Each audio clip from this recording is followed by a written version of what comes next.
I read Prabhu. So just give me a few seconds. I'll start. Yes, Prabhu. ॐ अज्ञानतिमिरान्धस्य ज्ञानाञ्जनशलाकया चक्षुरुन्मीलितं येन तस्मै श्रीगुरवे नमः। श्रीचैतन्यमनोभीष्टं स्थापितं येन भूतले स्वयं रूपः कदा मह्यं ददाति स्वपदान्तिकं। वन्देऽहं श्रीगुरो श्रीयुतपदकमलं श्रीगुरून् वैष्णवांश्च श्रीरूपं साग्रजातं सहगणरघुनाथान्वितं तं सजीवं साद्वैतं सावधूतं परिजनसहितं कृष्णचैतन्यदेवं श्रीराधा कृष्णपादान् सहगणललिता श्रीविशाखान्वितांश्च। हे कृष्ण करुणा सिन्धो दीनबन्धो जगत्पते गोपेश गोपिका कान्त राधा कान्त नमोऽस्तुते। तप्त काञ्चन गौराङ्गी राधे वृन्दावनेश्वरी वृषभानुसुते देवी प्रणमामि हरिप्रिये। वाञ्छाकल्पतरुभ्यश्च कृपा सिन्धुभ्य एव च पतितानां पावनेभ्यो वैष्णवेभ्यो नमो नमः। नमः ॐ विष्णुपादाय कृष्णप्रेष्ठाय भूतले श्रीमते भक्तिवेदान्त स्वामिनिधि नामिने। नमस्ते सारस्वते देवे गौरवाणी प्रचारिणे निर्विशेष शून्यवादी पाश्चात्य देशतारिणे। जय श्री कृष्ण चैतन्य प्रभु नित्यानंद श्री अद्वैत गदाधार श्रीवासादि गौर भक्त वृंद। हरे कृष्णा कृष्ण कृष्ण हरे हरे हरे राम राम राम हरे हरे। हरि बोल। Who wants to start reading? Prabhu, thank you, Prabhu. Hरि बोल। From here, anyone can continue. Oh, what is this? Is it possible? Let's see. 1 second. But yesterday was. Hmm.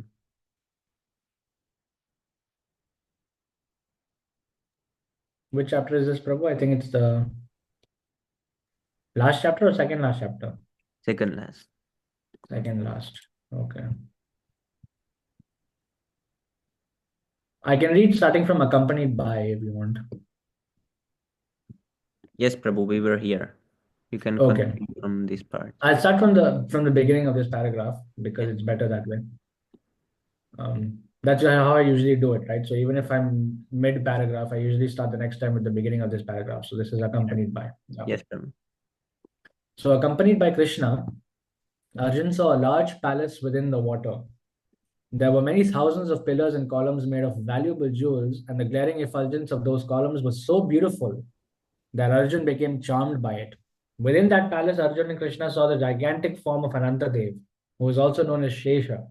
The Lord Anantadev, or Sheshanag, was in the form of a great serpent with thousands of hoods, and each one of them was decorated with valuable effulgent jewels, which were beautifully dazzling.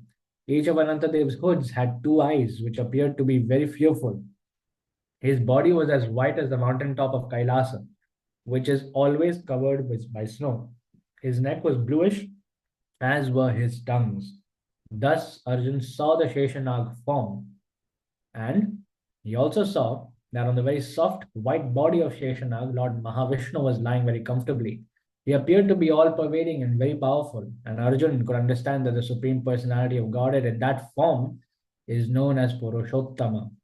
He is known as Purushottam, the best or the Supreme Personality of Godhead, because from this form emanates another form of Vishnu, which is known as Garbhodakshai Vishnu, within the material world. The Mahavishnu form of the Lord Purushottama is beyond the material world. He is also known as Uttama. Tama means darkness, and Ut means above, transcendental. Therefore, Uttama means above the darkest region of the material world. Arjun saw that the bodily color of Purushottama, Mahavishnu, was as dark as a new cloud in the rainy season. He was dressed in very nice yellow clothing. His face was always beautifully smiling, and his eyes, which were like lotus petals, were very attractive. Lord Mahavishnu's helmet was bedecked with valuable jewels, and his beautiful earrings enhanced the beauty of the curling hair on his head. Lord Mahavishnu had 8 arms, all very long, reaching to his knees. His neck was decorated with the Kaustubha jewel, and his chest was marked with the symbol of Shrivats, which means the resting place of the goddess of fortune. The Lord wore a garland of lotus flowers down to his knees. This long garland is known as Vaijayanti garland. The Lord was surrounded by his personal associates Nandan Sunan, and the personified Sudarshan Chakra, the Sudarshan disc, was also standing by him. As is stated in the Vedas, the Lord has innumerable energies, and they were also standing there personified.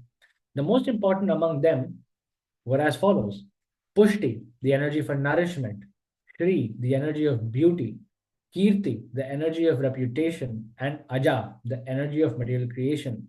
All these energies are invested in the administrators of the material world, namely Lord Brahma, Lord Shiva, and Lord Vishnu, and in the kings of the heavenly planets, Indra, Chandra, Varun, and the sun god.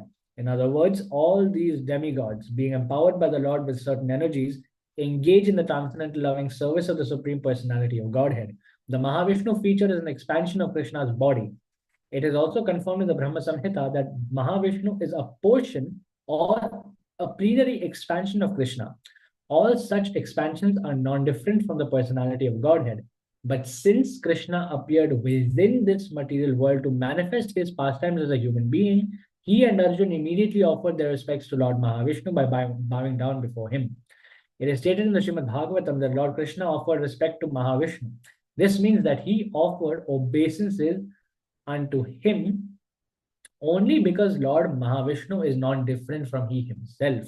This offering of obeisances by Krishna to Mahavishnu is not, however, the form of worship known as Ahangraha Upasana, which is sometimes recommended for a person or persons who are trying to elevate themselves to the spiritual world by performing the sacrifice of knowledge. This is also stated in the Bhagavad Gita, Jnana Yajnena Chapyante Yajanto Mam Upasate. Although there was no necessity for Krishna to offer obeisances, because he is the master teacher, he taught Arjun just how respect should be offered to Lord Mahavishnu. However, Arjun became very much afraid upon seeing the gigantic form of everything, distinct from the material experience. Seeing Krishna offering obeisances to Lord Mahavishnu, he immediately followed him and stood before the Lord with folded hands. After this, the gigantic form of Mahavishnu, greatly pleased, smiled pleasingly and spoke as follows: My dear Krishna and Arjun, I was very anxious to see you both, and therefore I arranged to take away the babies of the Brahman and keep them here. I have been expecting to see you both at this palace. You have appeared in this material world as my incarnations in order to minimize the force of the demoniac persons who burden the world. Now, after killing all these unwanted demons, you will please again come back to me. Both of you are incarnations of the great sage Nara Narayana. Although you are both complete in yourselves to protect the devotees and to annihilate the demons and especially to establish religious principles in the world so that peace and tranquility may continue, you are teaching the basic principles of factual religion so that the people of the world may follow you and thereby be peaceful and prosperous. Both Lord Krishna and Arjun then offered their obeisances to Lord Mahavishnu, and taking back the Brahmana's children, they returned to Dwarka via the same route by which they had entered the spiritual world. All the children of the Brahman had duly grown up. After returning to Dwarka, Lord Krishna and Arjun delivered to the Brahman all of his sons. Or Mahavishnu is supreme. Yes, he is still supreme because he is literally non-different from Krishna. He's just a portion of Krishna. But according to the Vishnu Puran, I think I mentioned this last reading session as well, that according to the Vishnu Puran, although Krishna comes directly, right? But it is also true that Krishna and Arjun come um, as a projection through Mahavishnu. So Krishna comes through Mahavishnu also. Just like Mahavishnu, he had two hairs, one black and one white. So black hair became Krishna, white hair became Balaram, right? So of course he's supreme because he's not different from Krishna. He's the same supreme Lord. And Prabhupada just mentioned that it's not the same kind of obeisances that you usually see when you're worshipping, but because Krishna is the master spiritual, the master teacher, he has to do so in order to teach Arjun how to respect him. So to continue, uh, both Lord Krishna and Arjun then offered their obeisances to Lord Mahavishnu, and taking back the Brahmana's children, they returned to Dwarka via the same route by which they had entered the spiritual world. No, two hairs, not two heads. Two hairs. not head. Actually, he can have many heads also, but I was speaking about hair. One black hair, one white hair, not head, hair. It would be very weird seeing Mahavishnu pluck out one of his own heads. Steady thing, Prabhu. Hair, always hair. So after returning to Dwarka, Lord Krishna and Arjun delivered to the Brahman all of his sons. Arjun, however, was struck with great wonder after visiting the transcendental world by the grace of Lord Krishna. And by the grace of Krishna, he could understand that whatever opulence there may be within this material world is an emanation from him. Any opulent position a person may have within this material world is due to Krishna's mercy. So one should therefore always be in Krishna consciousness, in complete gratefulness to Lord Krishna, because whatever one may possess is all his mercy. Arjun's wonderful experience due to the mercy of Krishna is one of the many thousands of pastimes performed by Lord Krishna during his stay in this material world. They were all unique and have no parallel in the history of the world. All these pastimes prove fully that Krishna is the supreme personality of Godhead. Yet while he was present within this material world, he played just like an ordinary man possessing many worldly duties. He played the part of an ideal householder, and although he possessed 16,100 wives, 16,100 palaces, and 160,000 children, he also performed many sacrifices just to teach the royal order how to live in the material world for the welfare of humanity. As the ideal supreme personality, he fulfilled the desires of everyone, from the Brahmanas, the highest persons in human society, down to the ordinary living entities, including the lowest among men. Just as King Indra is in charge of distributing rain all over the world to satisfy everyone in due course, so Lord Krishna satisfies everyone by pouring down his causeless mercy. His mission was to give protection to the devotees and to kill the demoniac kings. Therefore, he killed many hundreds and thousands of demons. Some of them he killed personally, and some of them were killed by Arjuna, who was deputed by Krishna. In this way, he established many pious kings such as Yudhishthira at the helm of worldly affairs. Thus, by his divine arrangement, he created the good government of King Yudhishthir, and there ensued peace and tranquility. Thus ends the Bhaktivedanta purport of the second volume, 34th chapter of Krishna, the super excellent power of Krishna. Hari Bol, Jai Shri Prabhupada. Jai Prabhupada. Haribo. Now this is the longest chapter.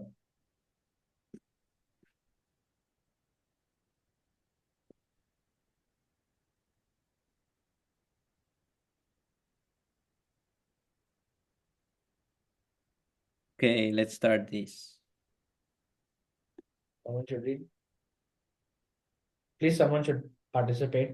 Lebon Prabhu, please read. No, I'll read, I'm still just busy. Okay, I read. Okay, Sami Prabhu, please read. Chapter 35.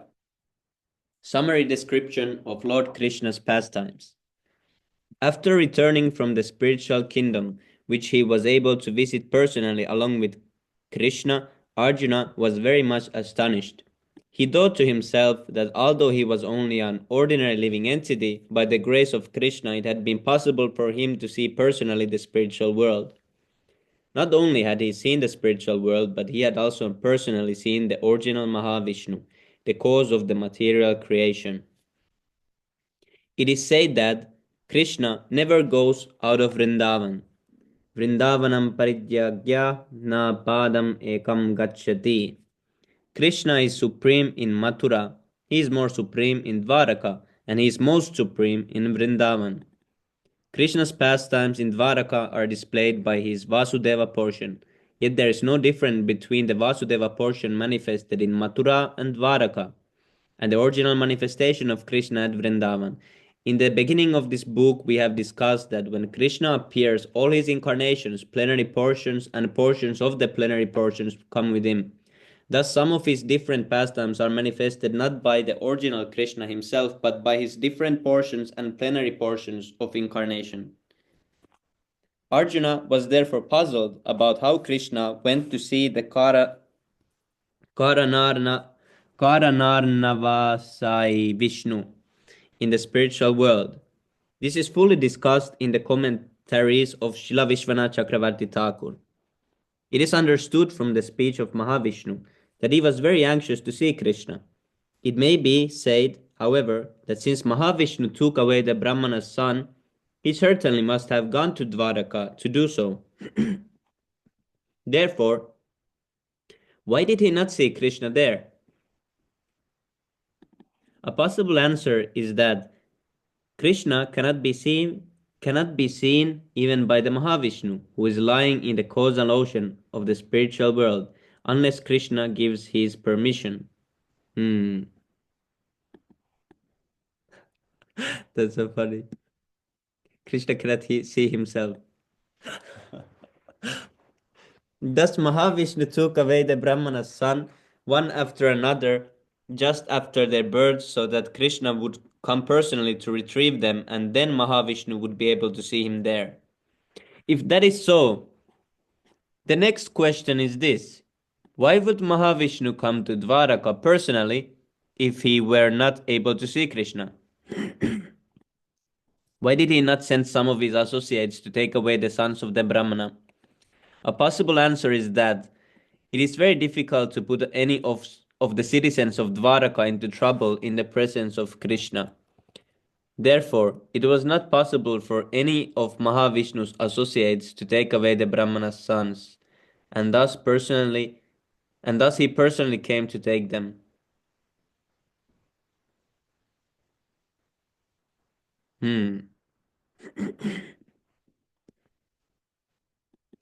Another question may also be raised. The Lord is known as Brahmanya Deva, the worshipful deity of the Brahmanas. So why was he inclined to put a Brahmana into such a terrible condition of lamentation over one son after another until the ninth son was taken away? The answer is that Lord Mahavishnu was so anxious to see Krishna that he did not hesitate even to give trouble to a Brahmana. Although giving trouble to a Brahmana is a forbidden act, Lord Vishnu was prepared to do anything in order to see Krishna. He was so anxious to see him. After losing each of his sons, the Brahmana would come to the gate of the palace and accuse the king of not being able to give the Brahmana protection and of thus being unfit to sit on the royal throne. It was Mahavishnu's plan that the Brahmana would accuse the Kshatriyas and Krishna would be obliged to come see him to take back the Brahmana's son. Still another question may be raised. If Mahavishnu cannot see Krishna, then how was Krishna obliged to come before him after all to take back the sons of the Brahmana? The answer is that Lord Krishna went to see Lord Mahavishnu, not exactly to take away the sons of the Brahmana, but only for Arjuna's sake. His friendship with Arjuna was so intimate that when Arjuna prepared himself to die by entering the fire, Krishna wanted to give him complete protection. Arjuna, however, would not desist from entering the fire unless the sons of the Brahmana were brought back. Therefore, Krishna promised him, I will bring back the Brahmana's sons, do not try to commit suicide.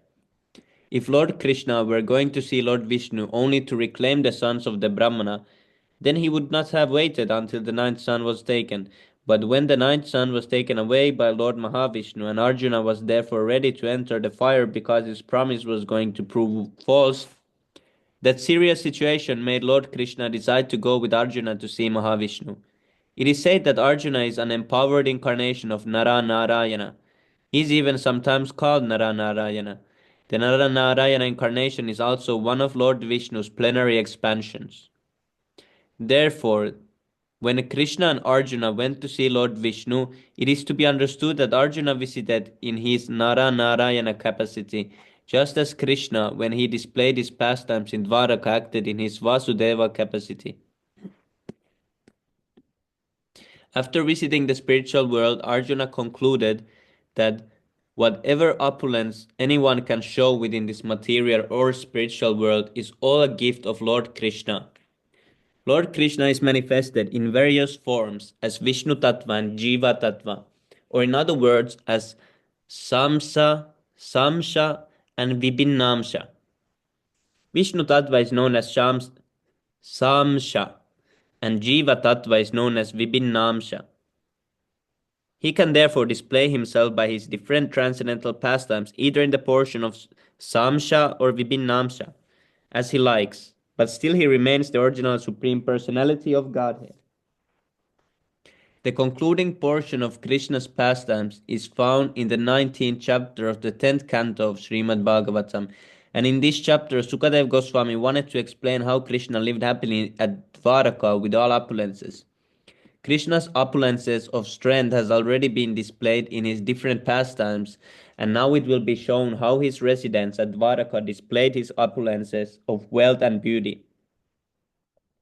In this material world, which is only a perverted reflection of the spiritual world, the opulences of wealth and beauty are considered to be the highest of all opulences. Therefore, while Krishna stayed on this planet as the Supreme Personality of Godhead, his opulences of wealth and beauty had no comparison within the three worlds. Krishna enjoyed 16,000 beautiful wives, and it is most significant that he lived at Dwaraka as the only husband of these hundreds and thousands of beautiful women. It is specifically stated in this connection that he was the only husband. Oh, it is. Oh, did I read two times?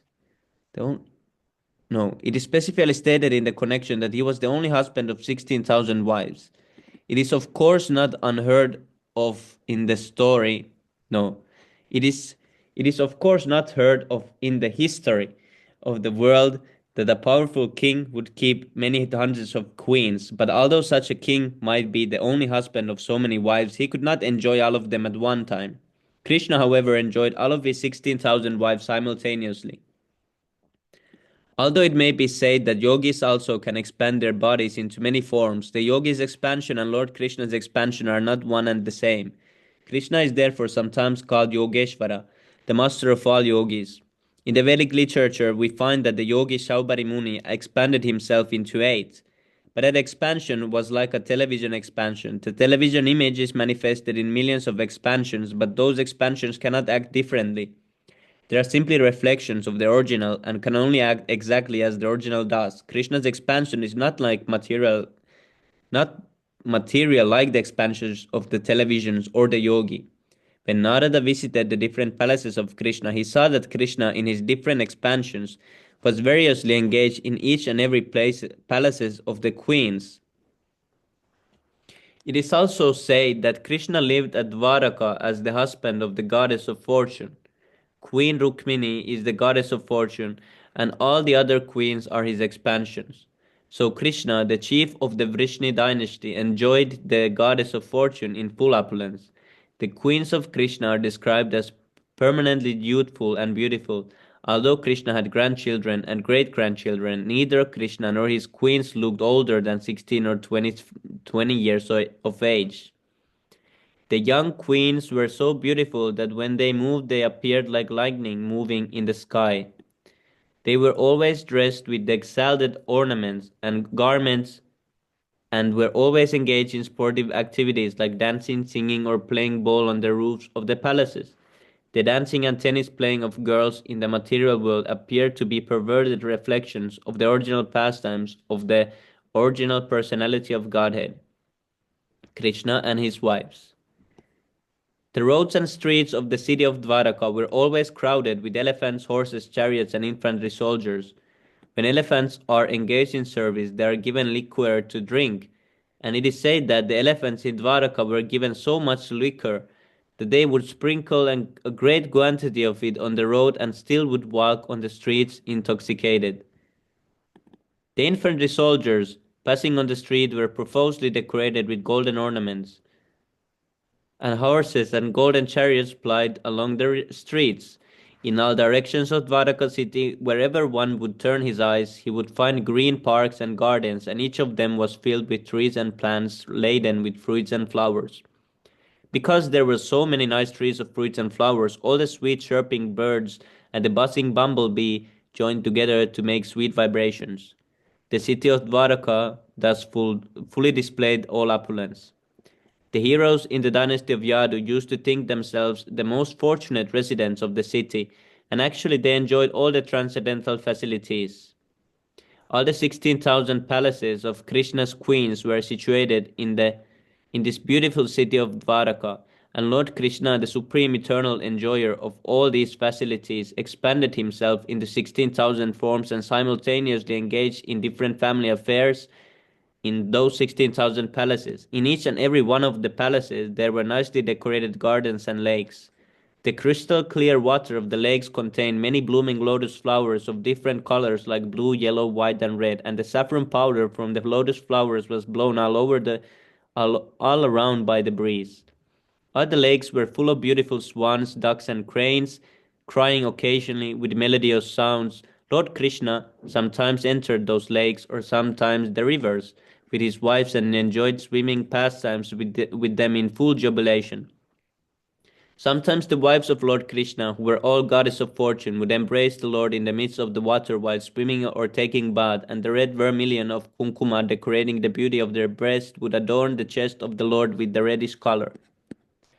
The impersonalist would not dare to believe that in the spiritual world there are such varieties of enjoyment. But in order to demonstrate the factual, ever blissful enjoyment in the spiritual world, Lord Krishna descended on this planet and showed that the spiritual world is not devoid of such pleasurable facilities of life. The only difference is that in the spiritual world such facilities are eternal, never ending occurrences, whereas in the material world they are simply impermanent, perverted reflections. When Lord Krishna was engaged in such enjoyment, the Gandharvas and professional musicians would glorify him with melodious musical concerts accompanied by mridangas, drums, kettle drums, stringed instruments, and brass bugles, and the whole atmosphere would change in a greatly festive celebration.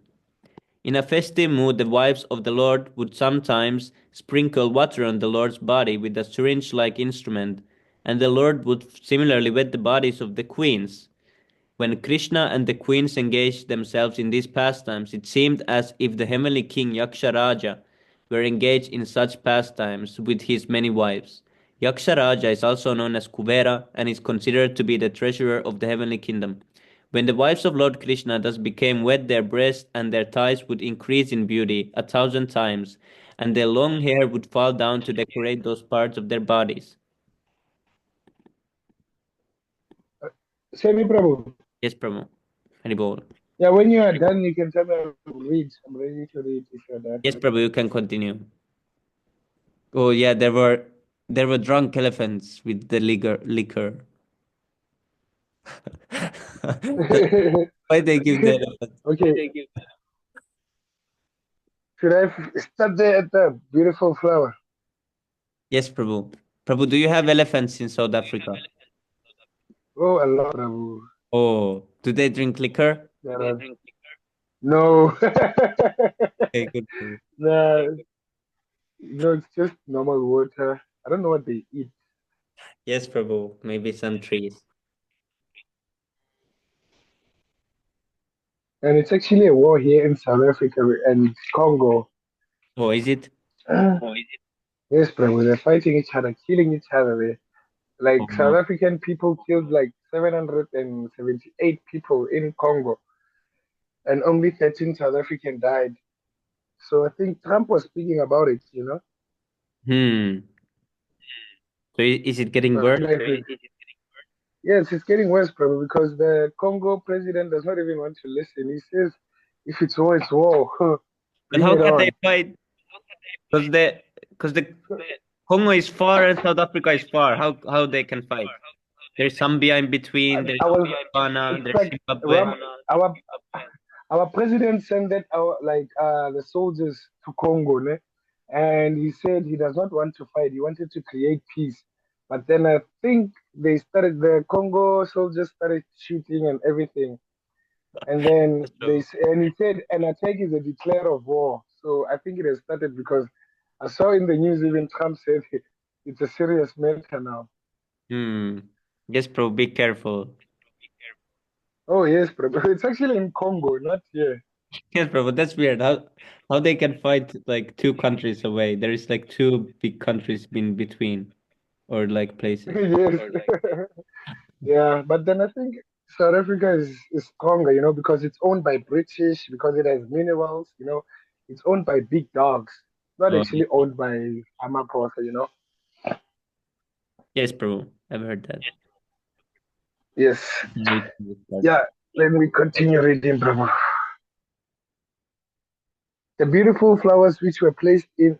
Do you hear me, or should I take out the? Can I just switch off the headset earplugs?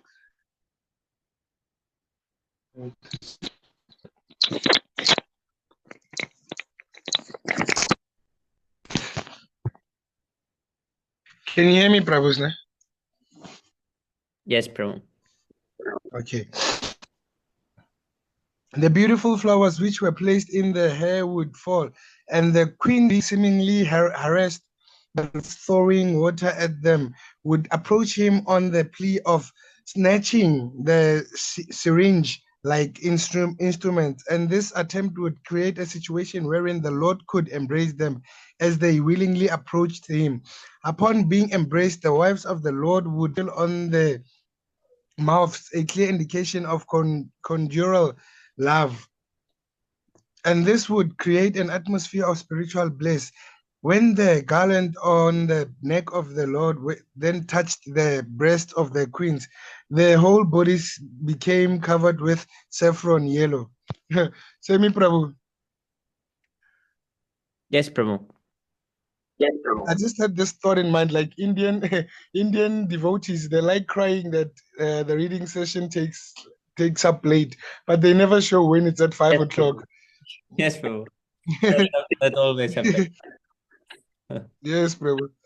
Being engaged in the celestial pastimes, the queens forget themselves and the loosened hair appeared like the beautiful waves of a river. When the queens sprinkled water on the body of Krishna, or he sprinkled water on the bodies of the queens, the whole situation appeared just like an elephant enjoying in a lake along with many she elephants. Is it she elephants? I've never heard such a word. Is there such a word, she elephant? It can go a little bit up. After enjoying full amongst themselves, the queens and Lord Krishna would come out of the water, and the wet garments, which were very valuable, would be given up by them to be taken away by the professional singers and dancers. These singers and dancers had no other means of substance. Is it subsistence, or is it subsistence? Something like that. Then the rewards of valuable garments or ornaments left by the queens and kings on such occasions. The whole system of society was so well planned that all the members of society in the different positions as Brahmans, Kshatriyas, Vaishyas, and Sudras had no difficulty in earning their livelihood. There was no competition among the divisions of society. The original conception of the caste system was so planned that one group of men engaged in a particular type of vocation would not compete with another group of men engaged in a different occupation. In this way, Lord Krishna used to enjoy the company of his 16 wives. You can go down, Prabhu. 16,000 wives. The devotees the devotees of the Lord who want to love the Supreme Personality of Godhead in the mellow of conjugal love are elevated to the position of becoming wives of Krishna, and Krishna also keeps them always attached to him by his kind behavior. Krishna's behavior with his wives, his movements, his talking with them, his smiling, actually it's commas. He's talking with them, he's smiling, he's embracing, and similar other activities, just like a loving husband kept them always very much attached to him. That is the highest perfection of life. If someone remains always attached to Krishna, it is to be understood that he is liberated and his life is successful. With any devotee who loves Krishna with his heart and soul, Krishna reciprocates in such a way that the devotee cannot remain unattached to him. The reciprocal dealings of Krishna and his devotees are so attractive that a devotee cannot think of any subject matter other than Krishna. For all the queens, Krishna only was the worshipable objective. They were always absorbed in thought of Krishna. The lotus-eyed and beautifully blackish personality of Godhead, sometimes in thought of Krishna, they remained silent and in great ecstasy of bhava and anubhava. They sometimes spoke as if in delirium. Is it delirium? Sometimes even sometimes even in the presence of Lord Krishna, they vividly describe the pastimes they had in the river with him. Some of such talk may have been described here. One of the queens said to the bride Kurari, "My dear Kurari, now it is very late at night. Everyone is sleeping. The whole world is now calm and peaceful. Sleeping, although his knowledge is undisturbed by then lamenting. My dear friend, it is that you are always attracted by the lotus eyes of the Supreme Personality of Godhead and by his sweet smiling and attractive words, exactly as I am. Do these dealings of the Supreme Personality of Godhead pinch your heart as they do mine? Hello, hello, Chakravaki. Why have you closed your eyes? Are you searching after your husband who might have gone to foreign countries? Why are you lamenting so pitiably? Is it pitiably? Alas, is it alas, ne Prabhu? Alas, Yes, Prabhu. it appears that you are very much aggrieved. You always eternal servitor of the priesthood overhead. I need you are anxious to put a garland on the on the Lord and then place it on your head. Oh my dear, why are you rolling all the night? Don't you like to think that they have insomnia? Is it like the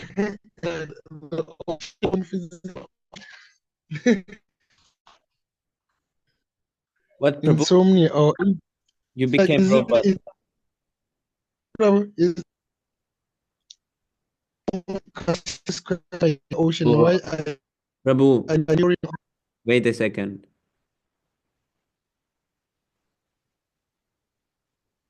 Haribol? Prabhu, your internet is doing something weird. is it cutting? Yes, Prabhu, I think the Congo is doing, they're cutting your internet.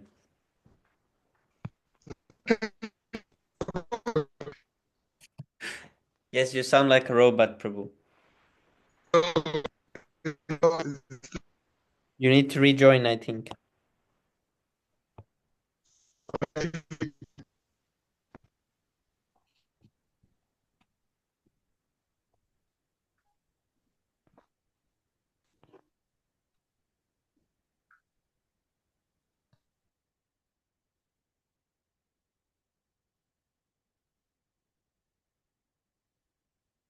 Okay, read I this. could continue reading if you want. Yes, Prabhu. So Okay. what happened here? I forgot this. So, so basically Yavan Prabhu started with this paragraph and then he cut off. So I start with here, hello Chakravaki, and then from there I continue. So, hello Chakravaki, why have you closed your eyes? Are you searching after your husband who might have gone to foreign countries? Why are you lamenting so pitiably? Alas, it appears that you are very much aggrieved. Or is it a fact that you also are willing to become an eternal servitor of the Supreme Personality of Godhead? I think that you are anxious to put a garland on the lotus feet of the Lord and then place it on your hair. Oh, my dear ocean, why are you roaring all day and night? Don't you like to sleep? I think that you have been attacked by insomnia, or if I am not wrong, my dear Shamasundar has tactfully taken away your gravity and power of forbearance, which are your natural qualifications. Is it a fact that for this reason you are suffering from insomnia like me? Yes, I admit that there is no remedy for this disease.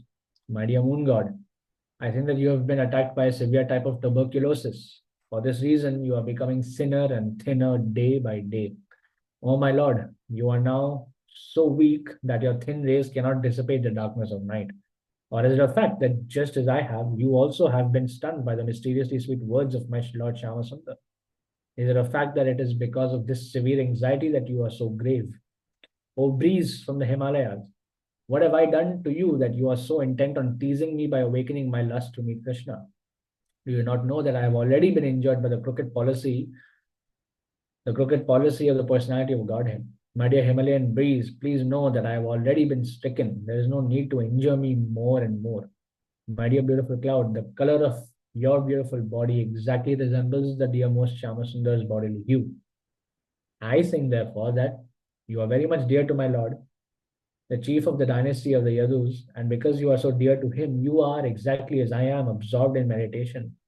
I can appreciate that your heart is full of anxiety for Shyamasundar. You appear to be excessively eager to see him, and I see that for this reason only there are drops of tears gliding down from your eyes, just as there are from mine. My dear Black Cloud, we must admit frankly that to establish an intimate relationship with Shyamasundar means to purchase unnecessary anxieties while we are otherwise comfortable at home. Generally, the cuckoo sounds its cooing vibration at the night. Generally, the cuckoo sounds its cooing vibration at the end of night or early in the morning. When the queens heard the cooing of the cuckoo at the end of the night, they said, Dear cuckoo, your voice is very sweet. As soon as you vibrate your sweet voice, we immediately remember Shyamasundar because your voice exactly resembles his. We must frankly admit that your voice is imbued with nectar and it is so invigorating that it is competent to bring back life to those who are almost dead in separation from their dearmost friend. So we are very much obliged to you. Please let us know how we can welcome you or how we can do something for you. The queens continued talking like that, and they addressed the mountain as follows. Dear mountain, you are very generous. By your gravitation only, the whole crust of this earth is properly maintained. And because you are discharging your duties very faithfully, you do not know how to move. Because you are so grave, you do not move hither and thither, nor do you say anything. Rather, you always appear to be in a thoughtful mood. It may be that you are always thinking of a very grave and important subject matter, but we can guess very clearly what you are thinking of. We are sure that you are thinking of placing the lotus feet of Shyamasundar on your raised peaks, as we want to place his lotus feet on our raised breasts. Dear dry rivers, we know that because this is the summer season, all your beds are dry and you have no water. Because all your water has now been dried up, you are no longer beautified by blooming lotus flowers. At the present moment, you appear to be very lean and thin, so we can understand that your position is exactly like ours. We have lost everything.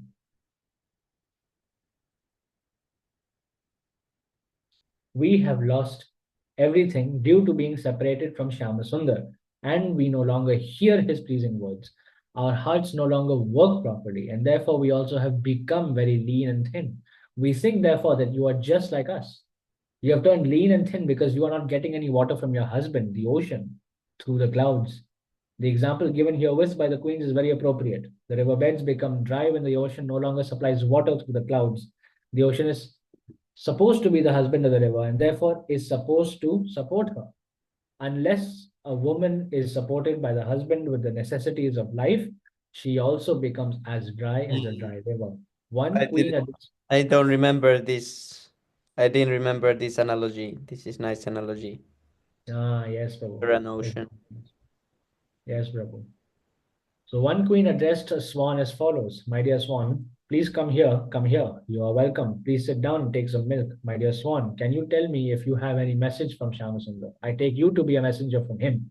If you have any such news, please tell me. Our Shyamasundar is always very independent. He never comes under the control of anyone. We have all failed to control him. And therefore we ask you, is he keeping himself well? I may inform you that Shyamasundar is very fickle. His friendship is always temporary. It breaks even by slight agitation. But would you kindly explain why he is so unkind to me? Formerly, he said that I alone am his dearmost wife. Does he remember this assurance? Anyway, you are welcome. Please sit down. But I cannot accept your entreaty to go to Shyamasundar. When he does not care for me, why should I be mad after him? I am very sorry to let you know that you have become the messenger of a poor-hearted soul.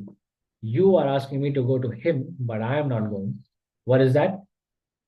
You talk of his coming to me? Does he desire to come here to fulfill my long expectation for him? All right, you can bring him here, but don't bring with him his most beloved goddess of fortune.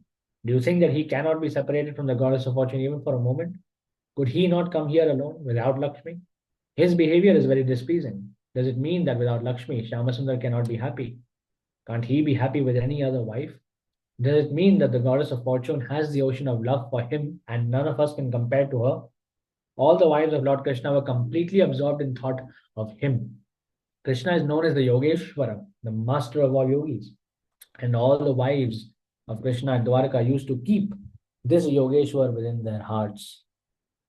Instead of trying to be master of all yogic mystic powers, it is better if one simply keeps the supreme Yogeshwar Krishna within his heart.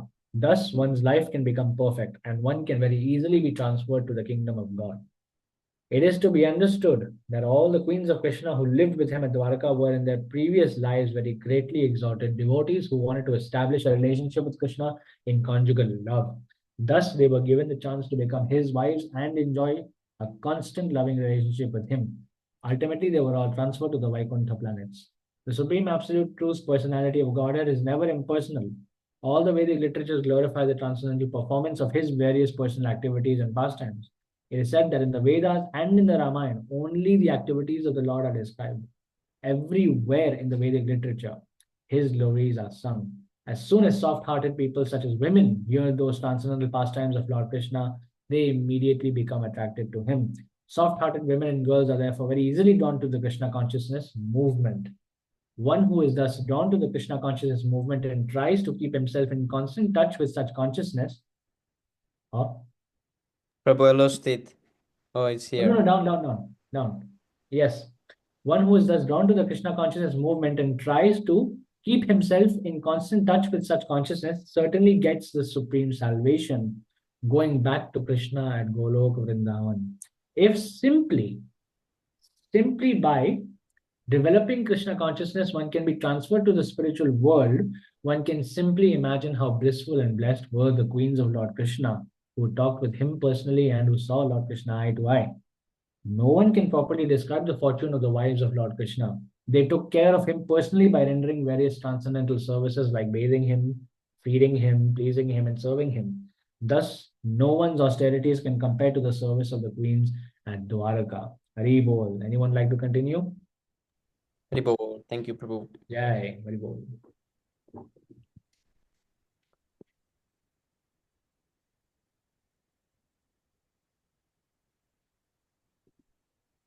Oh, Lebahang Prabhu is back.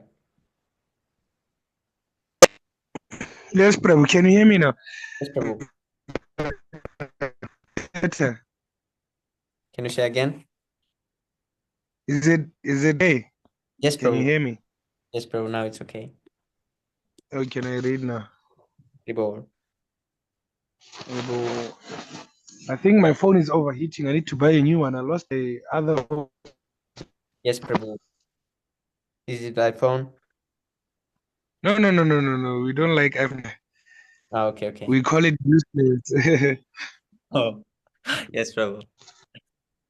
Because I think there was this rumor that we found that Samsung was actually the one creating the phones. Something like that. Yes, Prabhu. They all use the same parts. Yes, Prabhu. Oh, there, should I continue there from Sukadev Goswami? Prabhu, yeah, before I start reading, I want to know Maharaj Parikshit, who is his spiritual master? Shukadev Goswami. Yes, Prabhu. Isn't it Sutta? No, Shukadev Goswami. Because Maharaj Parikshit found Shukadev Goswami and Shukadev Goswami spoke Bhagavatam to him. And Suta Goswami was narrating the incident of how Maharaj Parikshit met Shukadev Goswami and how Shukadev Goswami gave Bhagavatam knowledge to Maharaj Parikshit. So, like I said, story within story. Okay. Yes, That's Prabhu. why it confuses me every time when I read about it. Yes, Now I understand it. It just, oh. But Sutta But Goswami was there also. He was hearing there also when Sukadev. Yes, he was actually also present in the assembly of the of Shukadev Goswami. That's why he was able to re-narrate all this. Yes, Prabhu. oh, You understand? now I Yeah. understand, Prabhu. Because Otherwise, I'm how trying was to he able to imagine. narrate the full I'm trying to Bhagavatam also? imagine at the same time. Huh? Like I'm saying, I'm trying to imagine at the same time when you're speaking. Yes. Oh, okay. Yes, Prabhu. Yes, Prabhu. Hare Krishna Prabhu, Prabhu, please accept my humble obeisances, all glories to Srila Prabhupada. So are we Hare still Krishna, reading Hare or Krishna. is the session over? I mean, did I join too late? No, it's still going on. Or Someone is should it? continue reading from Shukadev Goswami informed. I can continue if nobody's Oh, doing. yes, Prabhu. Sure, Prabhu, you Can can I? do. Yes, Prabhu, please do. Okay, yeah. Shukadev Goswami informed Maharaj Parikshit that for self-realization, the austerities and penances performed by the queens at Dwaraka have no comparison. The objective of self-realization is one, Krishna. Therefore, although the dealings of the queens with Krishna appear just like ordinary dealings between husband and wife, the principal point to be observed is the queen's attachment for Krishna. The entire process of austerity and penance is meant to detach one from the material world and to enhance one's attachment to Krishna, the Supreme Personality of Godhead. Krishna is the shelter of all persons advancing in self realization. As an ideal householder, he lived with his wives and performed the Vedic rituals just to show less intelligent persons that the Supreme Lord is never impersonal. Okay. Krishna lived with wife and children in all opulence, exactly like an ordinary conditioned soul, just to exemplify to those souls who are actually conditioned that one may enter into the circle of family life as long as Krishna is the center. For example, the members of the Yadu dynasty lived in the family of Krishna, and Krishna was the center of all their activities. Renunciation is not as important as enhancing one's attachment to Krishna. The Krishna consciousness movement is especially meant for this purpose. We are preaching on the principle that it does not matter whether one is a sannyasi or a grahastha. One simply has to increase his attachment for Krishna, and then his life is successful. Following in the footsteps of Lord Sri Krishna, one can live with his family members or within the society or nation, not for the purpose of indulging in sense gratification, but to realize Krishna by advancing an attachment for him. There are four principles of elevation from conditioned life to the life of liberation, which are technically known as dharma, artha, kama, and moksha: religion, economic development, sense gratification, and liberation. If one lives a family life following in the footsteps of Lord Krishna's family members, one can achieve all four of these principles of success simultaneously by making Krishna the center of all activities. It is already known to us that Krishna had 16,108 wives. All these wives were exalted, liberated souls, and among them Queen Rukmini was the chief. After Rukmini, there were seven other principal wives, and the names of the sons of these eight principal queens have already been mentioned. Beside these eight queens, Lord Krishna had 10 sons by each of the other queens. Thus, altogether, Krishna's children numbered 16,108 times 10.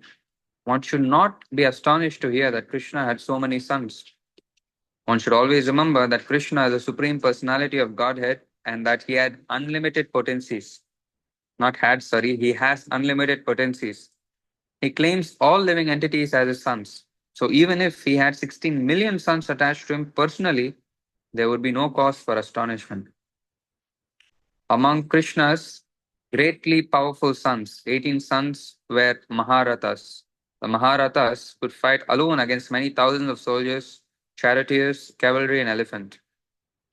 The reputation of these 18 sons were very widespread and are described in almost all the Vedic literatures.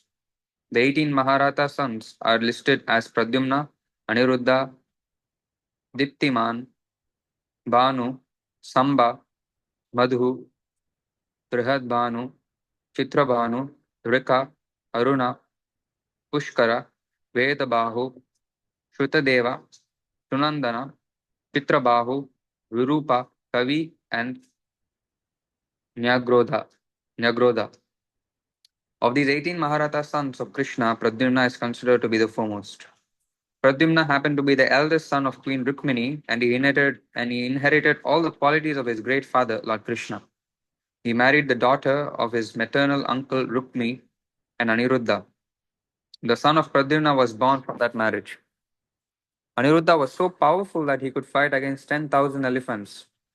He married the granddaughter of Rukmi, the brother of his grandmother, Rukmini. Because the relationship between these cousins were distant, such a marriage was not uncommon. Aniruddha's son was Vraja. Sorry, Vajra. Oh, I thought Vrindavan, right? So, when the whole Yadu dynasty was destroyed by the curse of a Brahmana, only Vajra survived. Vajra had one son whose name was Pratibahu. The son of Pratibahu was named Subahu. The son of Subahu was named Santashena. And the son of Santashena was Satasena. It is stated by Shukadeva Goswami that all the members of the Yadu dynasty had many children, just as Krishna had many sons, grandsons, and great grandsons. So each one of the kings named herewith also had similar family extensions. Not only did all of them have many children, but all were extraordinarily rich and opulent. None of them were weak or short lived. And above all the members of the Yadu dynasty were staunch devotees of the Brahminical culture. It is the duty of Kshatriya kings to maintain the Brahminical culture and to protect the qualified Brahmanas. And all these uh, kings discharged their duties very rightly. The members of the Yadu dynasty were so numerous that it would be very difficult to describe them in all, even if one had a duration of life of many thousands of years. Hmm. Srila Sukadev Goswami informed Maharaj Parikshit that he had heard from reliable sources that simply to teach the children of the Yadu dynasty, there were as many as 38,800,000 tutors or acharyas.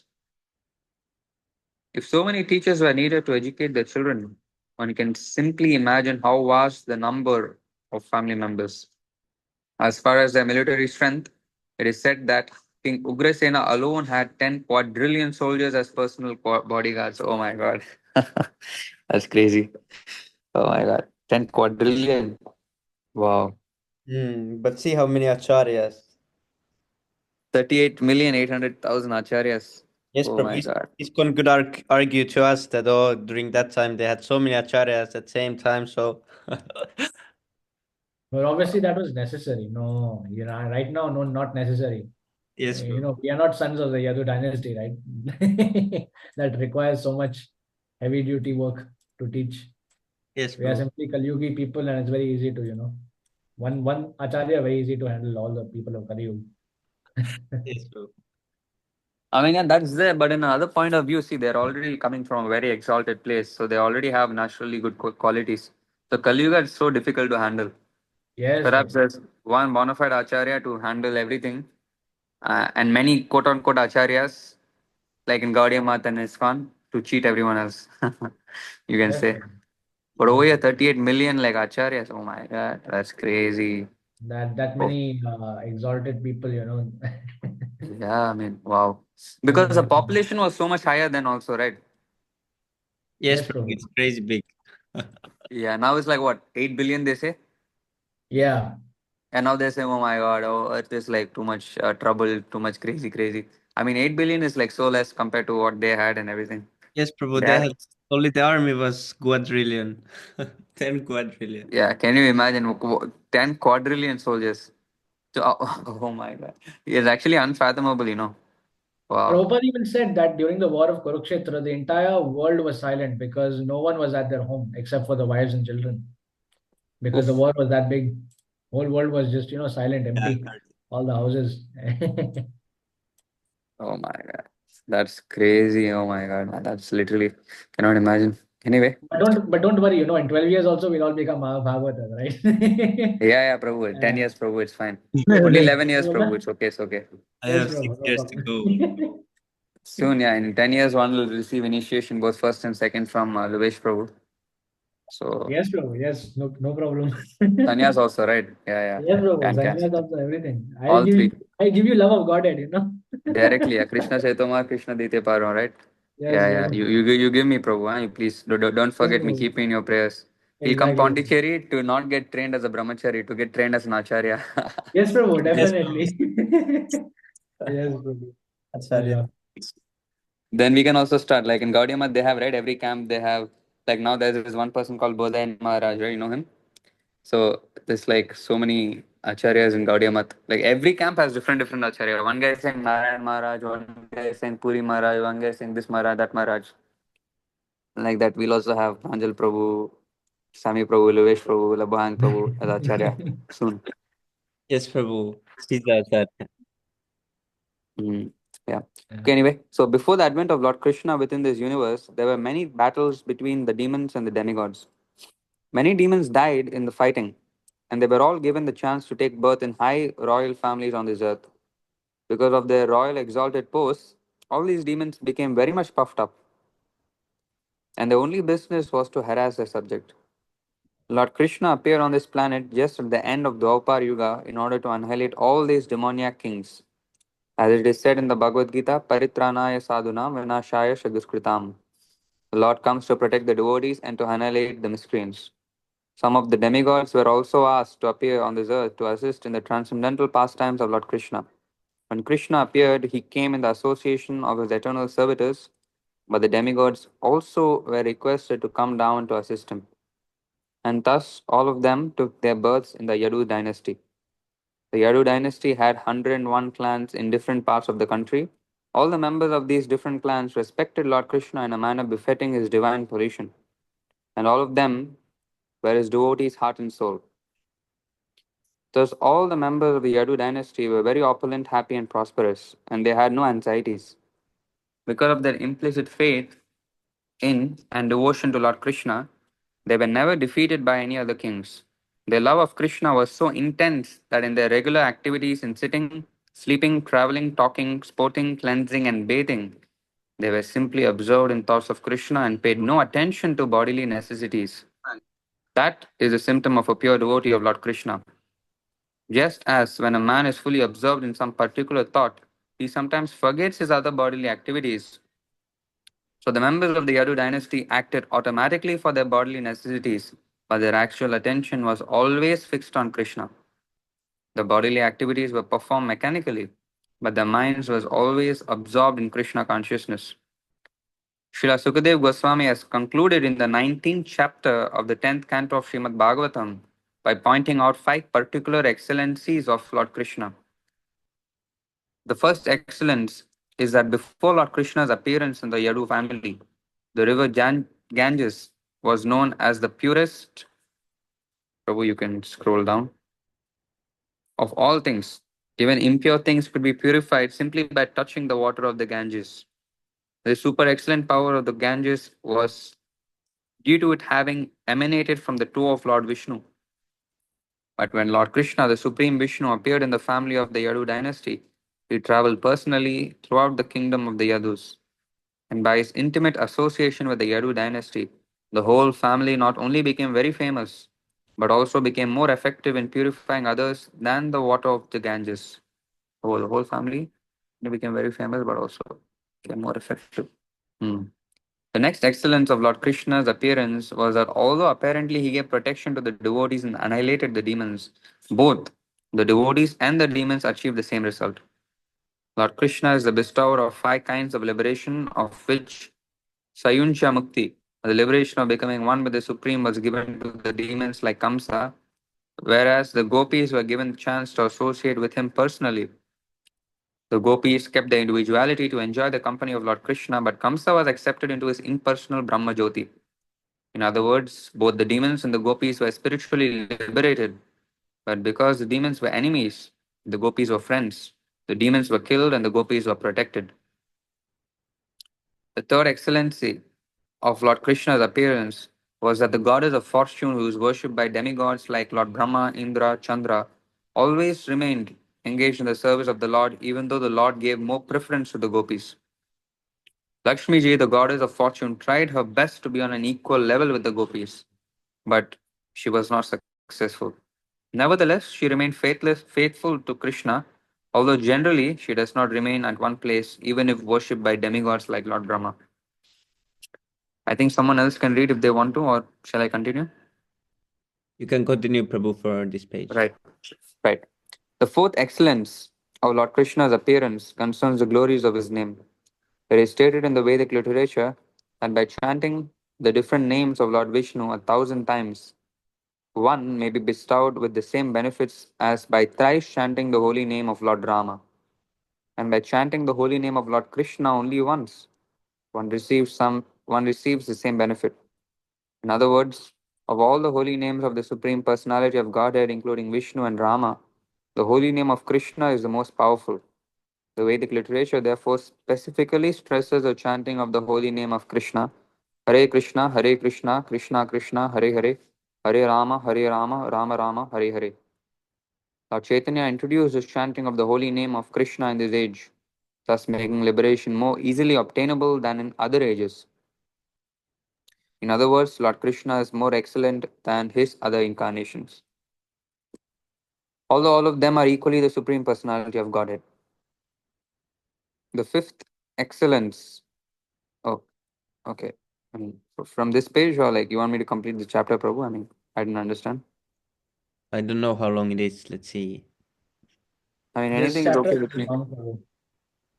Oh, there is 5 pages. You can read. Oh, Semi Prabhu, Yes, bro. I just wanted to ask you. So, since His Grace Sunar Gopal Prabhu is back, is there going to be, what do you call it, Q&A? Yes, Prabhu, I think so. Okay, Prabhu.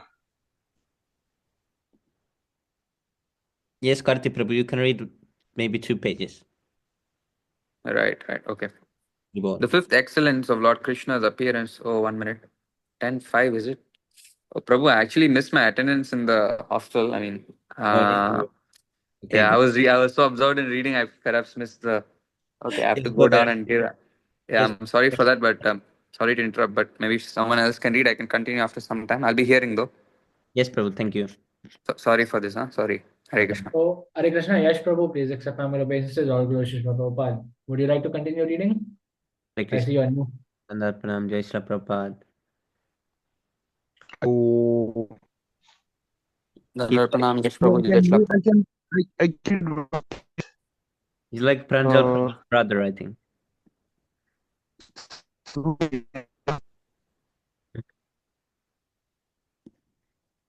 Okay, so Yash Prabhu's in reading. Then, Levan Prabhu, you want to Prabhu, continue? can you count to 5?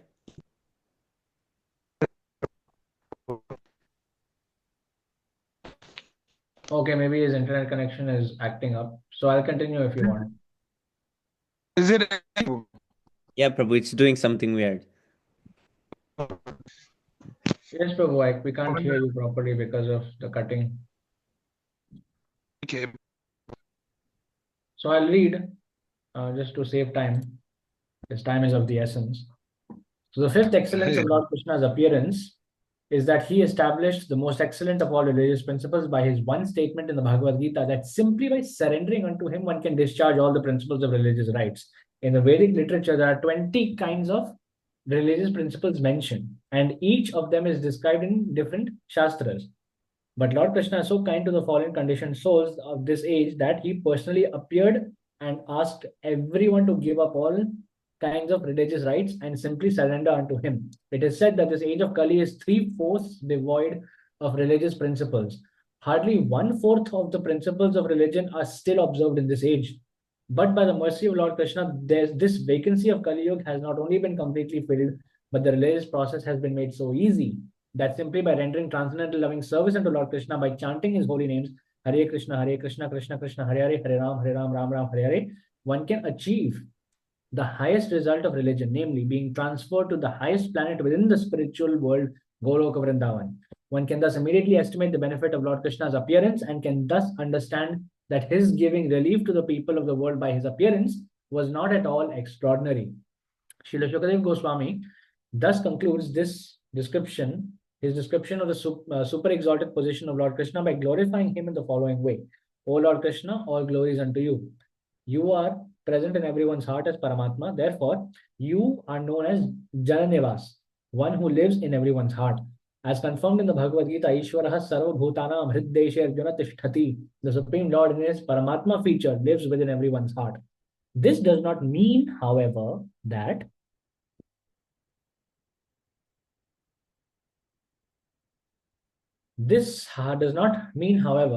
Krishna has no separate existence as a supreme personality of Godhead. The Mayavadi philosophers accept the all-pervading feature of Parabrahman. But when Parabrahman or the Supreme Lord appears, they think that he appears under the control of material nature. Because Lord Krishna appeared as the son of Devaki, the Mayavadi philosophers accept Krishna to be an ordinary living entity who takes birth within this material world. Therefore, Shukadeva Goswami warns them that Devaki Janmavad, which means that although Krishna is famous as the son of Devaki, actually he is the super soul or the all pervading supreme personality of Godhead. The devotees, however, take this word Devaki Janmavad in a different way. The devotees understand that actually Krishna was the son of Mother Yashoda. Although Krishna first of all appeared as the son of Devaki, he immediately transferred himself to the lap of Mother Yashoda. And his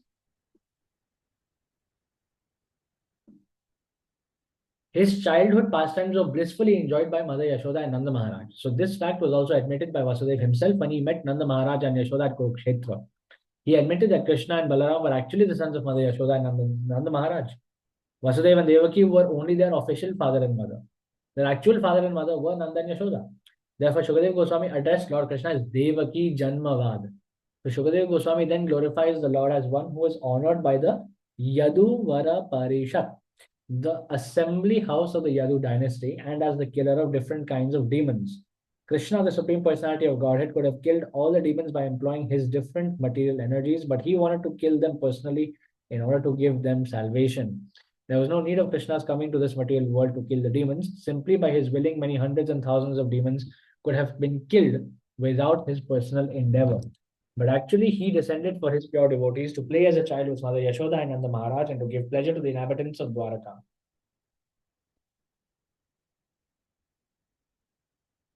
By killing the demons and by giving protection to the devotees, Lord Krishna established the real religious principle, which is simply loving God, which is simply love of God. By following the factual religious principles of love of God, even the living entities known as Sthirachara were also delivered of all material contamination and were transferred to the spiritual kingdom.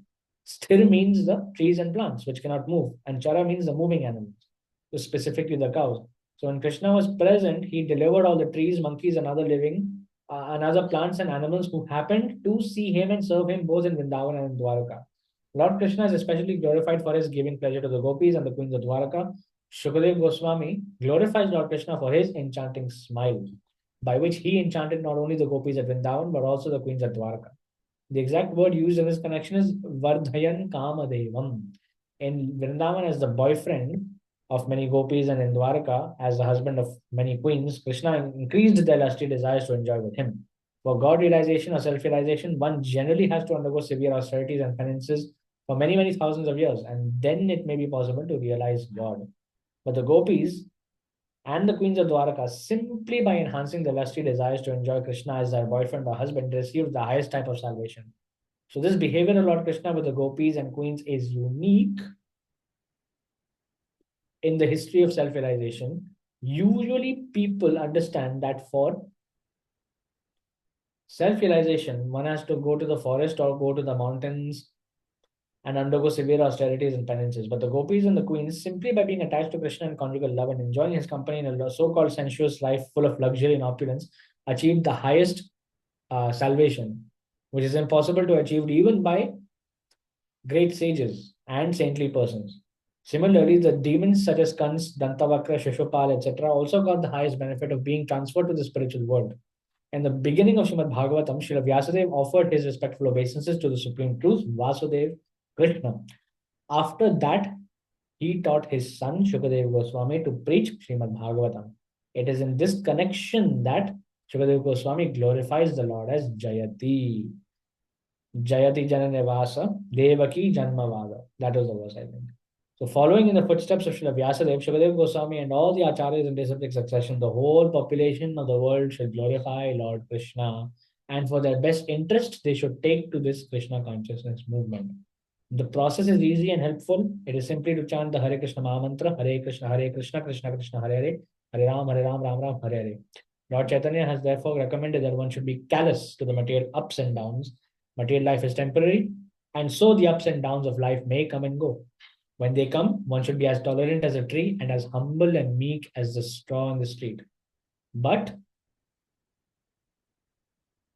certainly he must engage himself in Krishna consciousness by chanting Hare Krishna, Krishna Krishna, Hare Hare, Hare Ram, Ram Ram, Hare Hare. The Supreme Personality of Godhead, Krishna, the supersoul of all living entities, out of his causeless mercy comes down and manifests his different transcendental pastimes in different incarnations. Hearing the attractive pastimes of Lord Krishna's different incarnations is a chance for liberation for the conditioned soul. And the most fascinating and pleasing activities of Lord Krishna himself are still more attractive because Lord Krishna personally is all attractive. Following in the holy footsteps of Srila Shukadeva Goswami, we have tried to present this book, Krishna, for being read and heard by the conditioned souls of this age. By hearing the pastimes of Lord Krishna, one is sure and certain to get salvation and be transferred back home, back to Godhead. It is recommended by Shukadeva Goswami that as we hear the transcendental pastimes and activities of the Lord, we gradually cut the knots of material contamination. Therefore, regardless of what one is, if one associates, or if one wants the association of Lord Krishna in the transcendental kingdom of God for eternity in blissful existence, one must hear about the pastimes of Lord Krishna and chant the Mahamantra Hare Krishna, Krishna Krishna, Hare Hare, Hare Ram, Ram Ram, Hare Hare.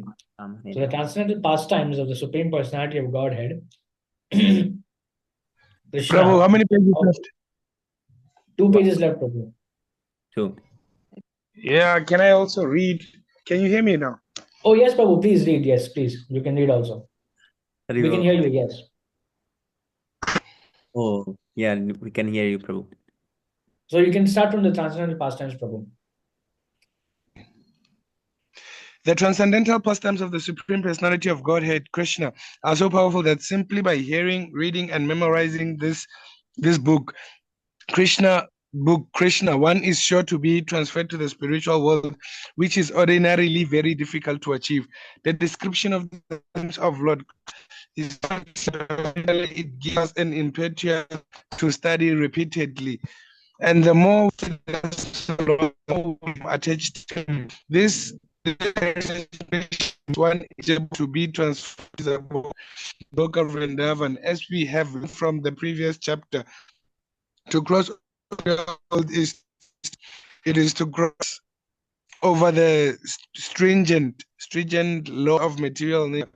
The stringent laws of material, the progress of by spiritual nature. This is confirmed in the Bhagavad Gita. Although the stringent laws of the material nature are very difficult to overcome, if anyone surrenders unto the Lord, he can very easily cross over the signs. There is, however, no influence of material nature in the spiritual world. There is, however, no influence of material nature in the spiritual world. Yeah, Prabhu, had this statement of that thing you were saying, in the spiritual world you cannot be contaminated. Yes, Prabhu. As we from the second chapter of Bhattam, the ruling of the gods influence of material nature are by therefore at Maharaj that every transcendental pastimes of them also informed that previously many other kings and emperors went to the to Prabhu, your voice is cutting again. Your voice is cutting again very strongly.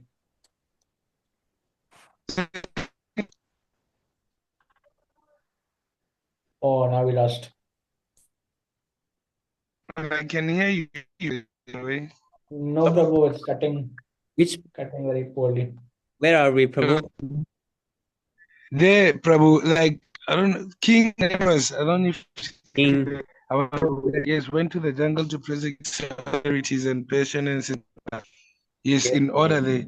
Hare Krishna, Sri Pranam, Jai Shri Prabhupada.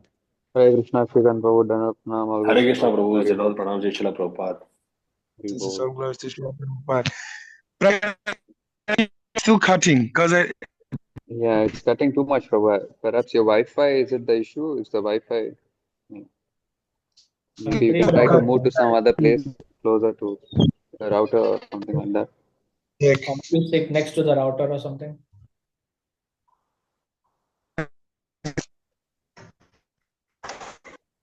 So Yash Prabhu is asking, can I read Hare Krishna? Oh, Yash Prabhu. Yes, please read. Please So by the way, continue. who is Yash Prabhu actually? I mean, is your friend, right? Lovesh Prabhu? No, he's not. I don't know him. Oh, is it? Prabhu, can you Vishnu introduce Prabhu. yourself if possible? Hare Yes, please Krishna Prabhu. unmute yourself. Yes. Dandavad Hare Pranam. Krishna Prabhu. Prabhu. Am I audible? Jai Yes, Yes, Shri Prabhu, Prabhu. you're audible. Yes, Prabhu. Yeah. Hare Krishna. So I have to read. Yes. Before you read, Prabhu, please introduce yourself. Who are you? Where you're from? What's your name? Age? Hare Krishna Prabhu. I'm from Pune. I just joined the group, ISKM group. I Tribal. used to watch YouTube videos. So I joined and just came here and want to take association of devotees by reading books of Association of Prabhupada. So that's all, Prabhu. Yes, Thank you, Prabhu. Prabhu. Thank you Thank you, so much Prabhu. for Please joining. continue reading from highlighted. Yeah. Hare Krishna, Jai Hare Prabhu. Krishna. Dandavad Pranam, Jai Shri Prabhupada. Hare Krishna, Bhakti Prabhu, please accept obeisances of glories to Srila Hare Prabhupada. Krishna. Krishna. Hare Krishna. Devotees. Yeah. Dandot Pranam Jai Shri Prabhupada. Thank Yeah, you. so I will start reading. Yes, Yeah. Yes. Prabhu, please read. Srila Sukadev Goswami also informed King Parikshit that previously many other kings and emperors went to the jungle to prosecute severe austerities and penances in order to go back home, back to Godhead. In India, it is still a practice that many advanced transcendentalists give up their family lives and go to Vrindavan to live there alone and completely engage in hearing and chanting of the holy pastimes of the Lord. This system is recommended in the Srimad Bhagavatam, and the six Goswamis of Vrindavan followed it. But at the present moment, many karmis and pseudo devotees have overcrowded the holy place of Vrindavan just to imitate this process recommended by Sukadev Goswami. It is said that many kings and emperors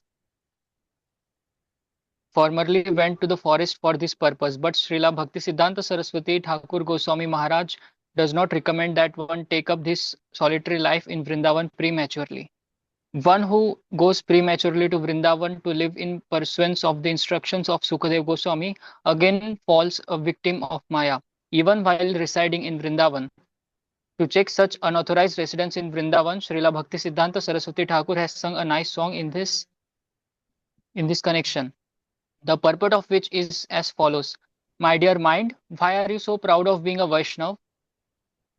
The, your solitary worship and chanting of the holy name of the Lord are based on a desire for cheap popularity, and therefore your chanting of the holy name is only a pretension. Such an ambition for a cheap reputation can be compared to the stool of a hog, because such popularity is another extension of the influence of Maya. One may go to Vrindavan for cheap popularity, and instead of being absorbed in Krishna consciousness, one may always think of money and woman, which are simply temporary sources of happiness. It is better that one engage in whatever money and woman he may have in his possession in the service of the Lord, because sense enjoyment is not for the conditioned soul. The master of the senses is Rishikesha, Lord Krishna. Therefore, the senses should always be engaged in his service.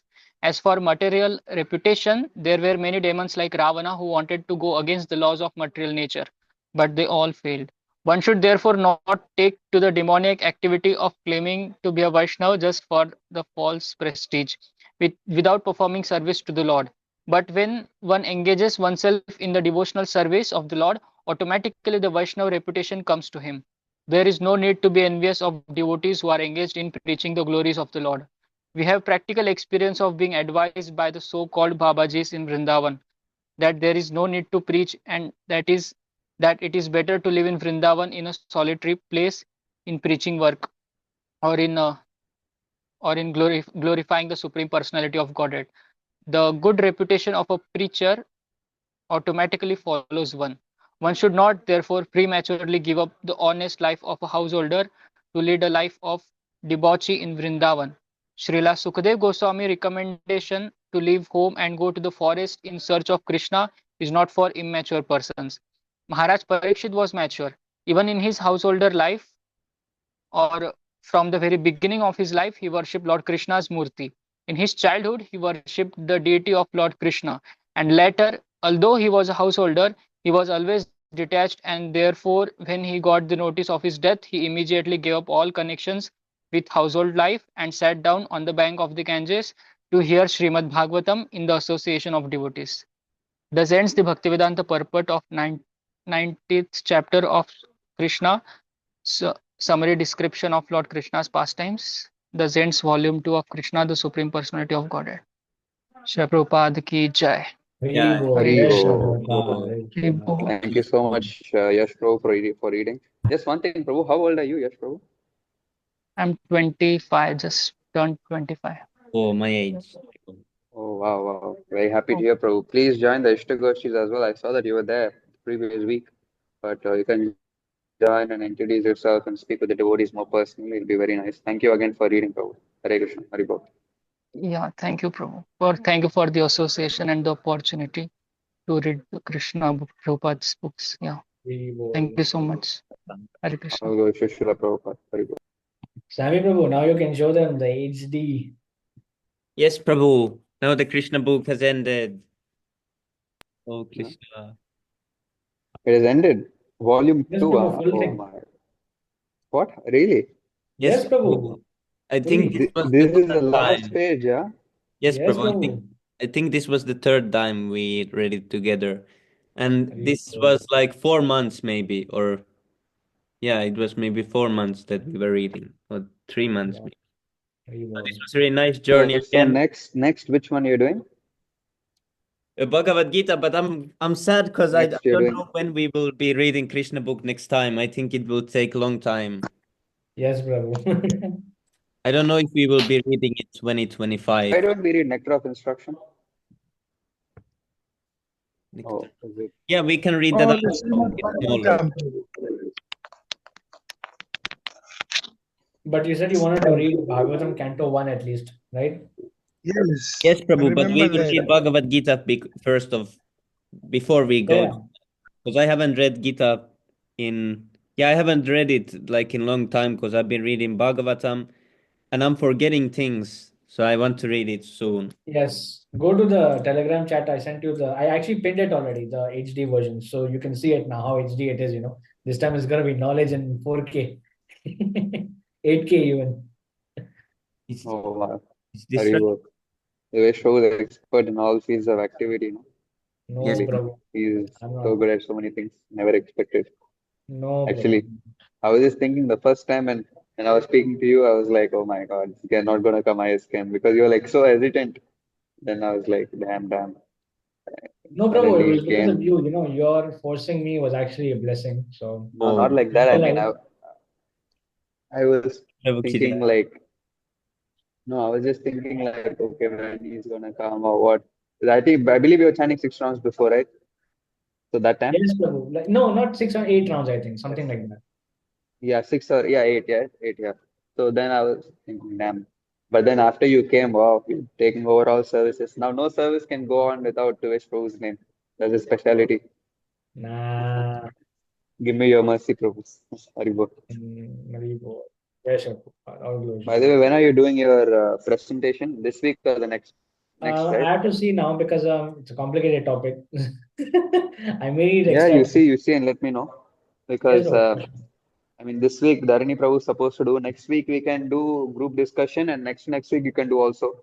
Or two presentations back to back also can. It's not a. Let Yes, me know. Prabhu.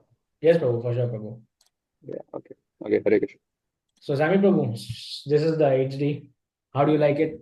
Yes, Prabhu, I like the font size. It's really good. Yes, it's very big. I made sure it was at least size 18. Yes, Prabhu. And there's not too big spaces also between these, so it's nice. Yes, Prabhu. Made sure of everything.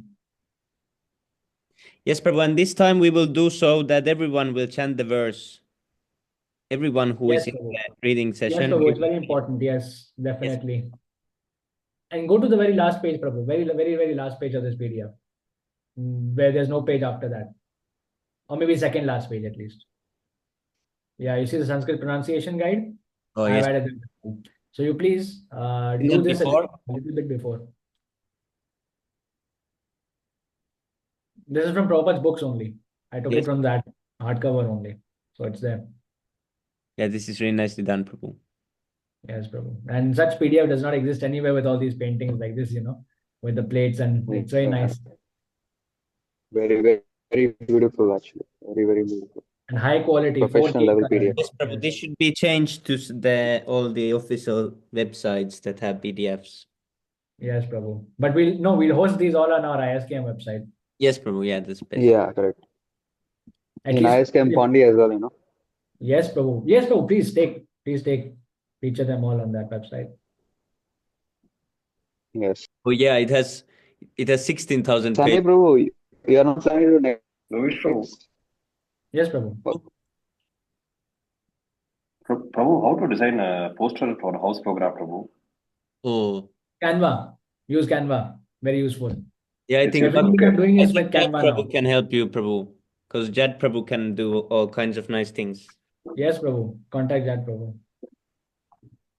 Yes, Prabhu. I saw Canva templates. It was good, Prabhu, but it was too much informal. It wasn't having nice fonts or nice styles, Prabhu.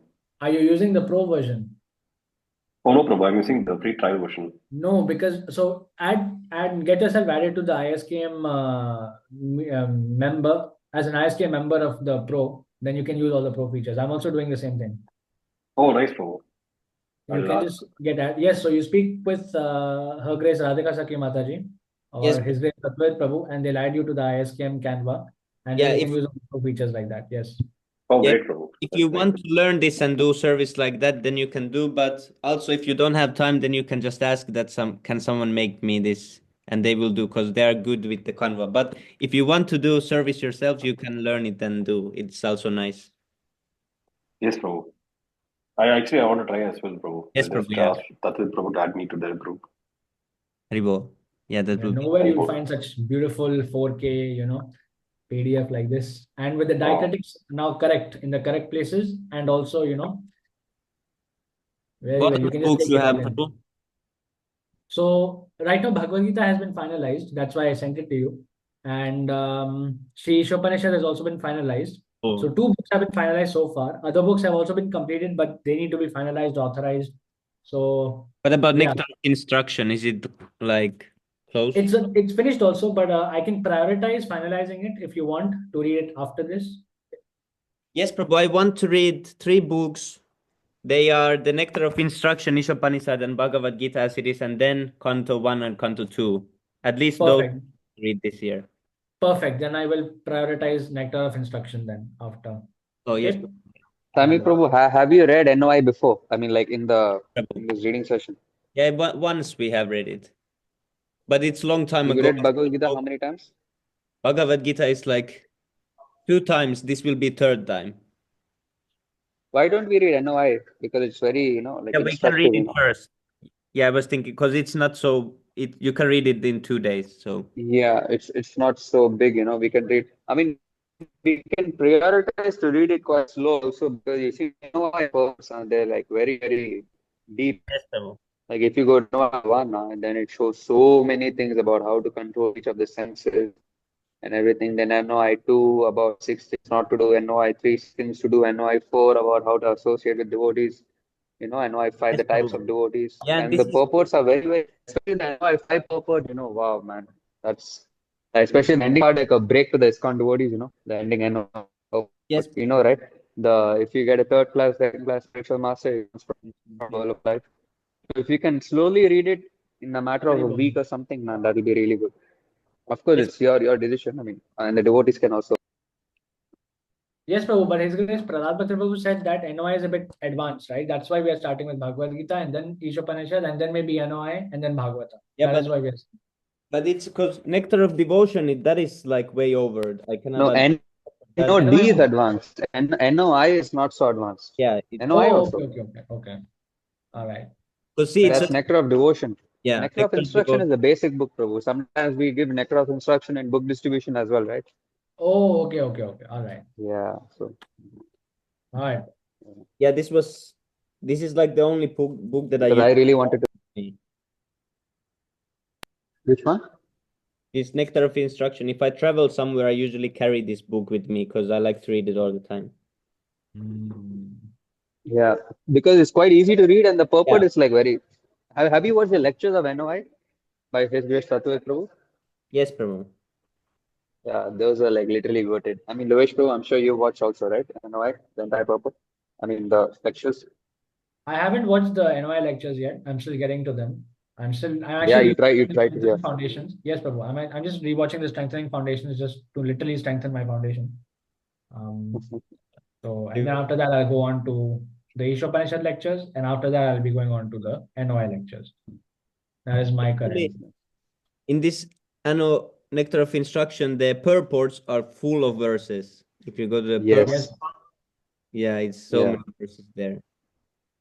yes, Prabhu. And NOI, right? Like you can quote a lot from NOI actually. Of course, you can quote from a lot of Prabhupada books always. It depends on, the how much you hear and how much you read. But NOI is easier to quote because it's like if you're dealing with some devotee and then any problem a devotee faces, always you have NOI 2 and 3. Yes, Prabhu. You can just quote because either way they're doing one of the things which they're not supposed to do in NOI 2. And then how to associate with devotees more, just put NOI 4. Then how to respect devotees accordingly NOI 5. Then who's qualified and the standard we must come to NOI 1. Like Yes, that we can keep on doing. But Bhagavad Gita you have to think more, you see. Like you have to think more and then this was this number, like that. I mean this can just be my speculation, but I find it so much easier to quote from NOI. So yeah, this is like the one of like the important book, the most important book for instruction for a devotee, how he should act. Yeah, this is one. That's why I've been carrying only this, because I know this book is the one, if one learns from like start to finish, then he knows how to act as a devotee. So it's really important one. yeah, exactly. It's very I also really wanted to read NOI. I just started. I mean, I read before, but I didn't manage to complete. So this time I'm like, you know what? I just want to complete it. Yes, Prabhu. Tomorrow we started. Is it? Oh, you have the hardcover one, is it? Oh, nice. That's the original one, Yeah, right? there's Radha Kunda in the back cover. Yes. Wow, very nice, bro. If you can wait 2 days, I'll give you the finalized version of NOI HD. Yes, Prabhu. Okay. So do you have the Ishopanishad? Yes, Ishopanishad I have. That I think you can still do in the meantime. So Yeah, I'll 'cause send you. it's not so long either. So we can So I'll send you that in the meantime. So you do okay. So actually, yes, this is actually a good order. Ishopanishad you can start with, then NOI, then Bhagavad Gita, then Canto 1. Yes, Prabhu. That's a good one. Yes. So I'll show you the beauty 2.0. And I'll pin it also so that's easier for you to access. And the funny thing is, after you start Canto 1, I don't think there's no going back to small books Bhagavad Gita. Once you start Canto 1, you'll do all the way up to Canto 10, then Canto 11, I think we, only the I think we translation, and will then we will do first 1 and 2 cantos. Then I will think if we will continue, but I'm not yet sure. yes. But at least we will do 1 and 2 because those are like must read for everyone. Prabhu, you know what you can also do? After reading Canto 1, you don't have to read the full Canto 2. There is one chapter in Canto 2 which Prabhupada made a separate book as. It's called The Lord in the Heart. Yes, Prabhu. That you can read after Canto 1 is finished. You can find it on prabhupadamedia.net. Oh, is it? The Lord in the Heart, huh? I mean, what's it about actually? I haven't read Bhagavatam actually. It's literally just one of the chapters from Bhagavatam Canto 2. But it's made Which as a chapter? separate book. Yeah, it's made as a separate book. So you can still read this one. No, but which chapter? 2.2. 2.2, yeah, 2.2. Okay. This is still a very nice chapter, and I recommend it after Canto 1. And then maybe you can go back to the smaller books and then Bhagavad Gita once again, and then maybe, Although I'm actually confused why you're not reading all the cantos of Bhagavatam, because Bhagavatam is literally also just like the pastimes of Krishna, it's nothing like philosophical, it's just pure pastimes. Yes, Prabhu, but because the reading session, the people are changing always so much. It's always changing. Usually, because the people who come to reading session, it's always changes. So if someone joins and we are at like third canto suddenly, and he has not read anything, so it's confusing to him to suddenly jump into the third canto with us. Okay, fair enough. I'm always Yeah. thinking about the new people. who joined that they can also easily join. Which canto are you personally in, Sami Prabhu? Now the 5th canto and the chapter Wow. 12, I think. But I'm The really most slow. interesting one. Very well. It's really slow because when I started 5th canto, Dina Krishna Prabhu, he just finished canto 12 when I started 5th canto. And now, no, when I started 4th canto, sorry. So when I started 4th canto, Dina Krishna Prabhu finished 12th canto. And now I'm at 5th canto, 11th chapter, and Dina Krishna Prabhu is now at 5th canto. He has read 5 cantos in a time that I read 1 canto. So I'm like, oh, I'm so slow reader. Oh my God. How you all read so much, I feel like I'm not reading anything. And He's actually a fast reader, What about you, Prabhu. Luvesh Prabhu? Already read. You finished Bhagavatam? yes, Prabhu. Yes. But the thing is, I'm Oh reading my it all God. over again because the time I was reading it, it was during like high pressure time, all this toxicity going on between my parents and school, also final board exams, everything. So I didn't get much information from that. So I'm just reading all over again. So what I did was I read entire Bhagavatam Canto 1 twice so far, right? And I'm currently reading Bhagavad Gita again for like God knows how many times. I think maybe like 6th or 7th time I'm reading Bhagavad Gita. And again, Canto 1 I'll be reading for a 3rd time right after I finish this.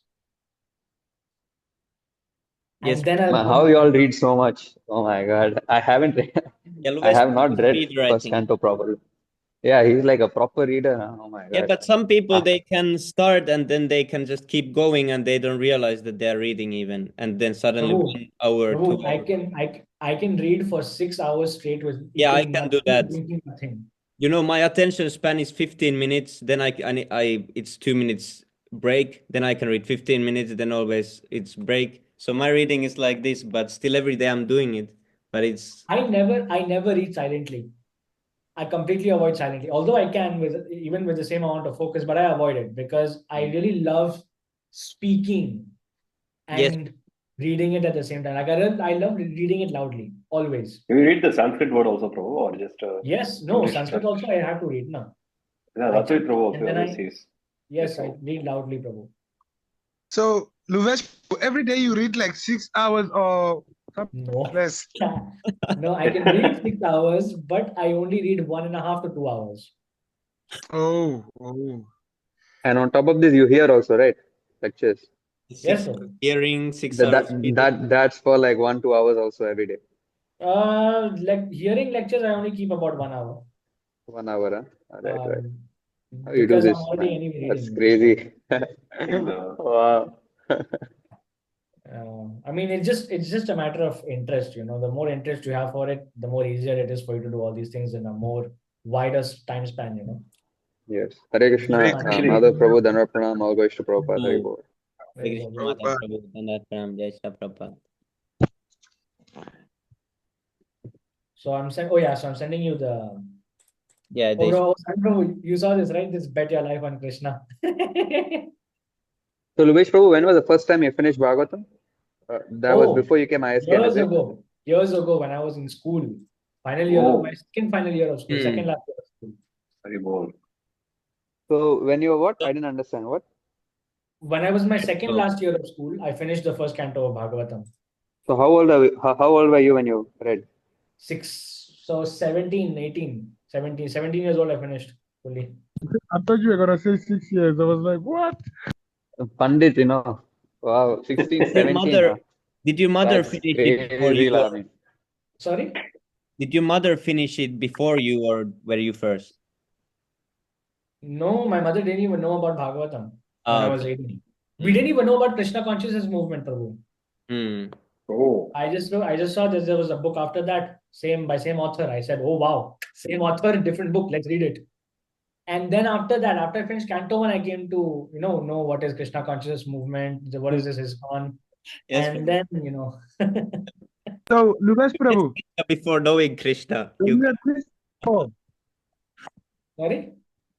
Were you a Christian before you found Krishna? No, I was just reading the Bible. But I got boring. I got bored after a while, so I stopped reading the Bible. It was just too boring for me.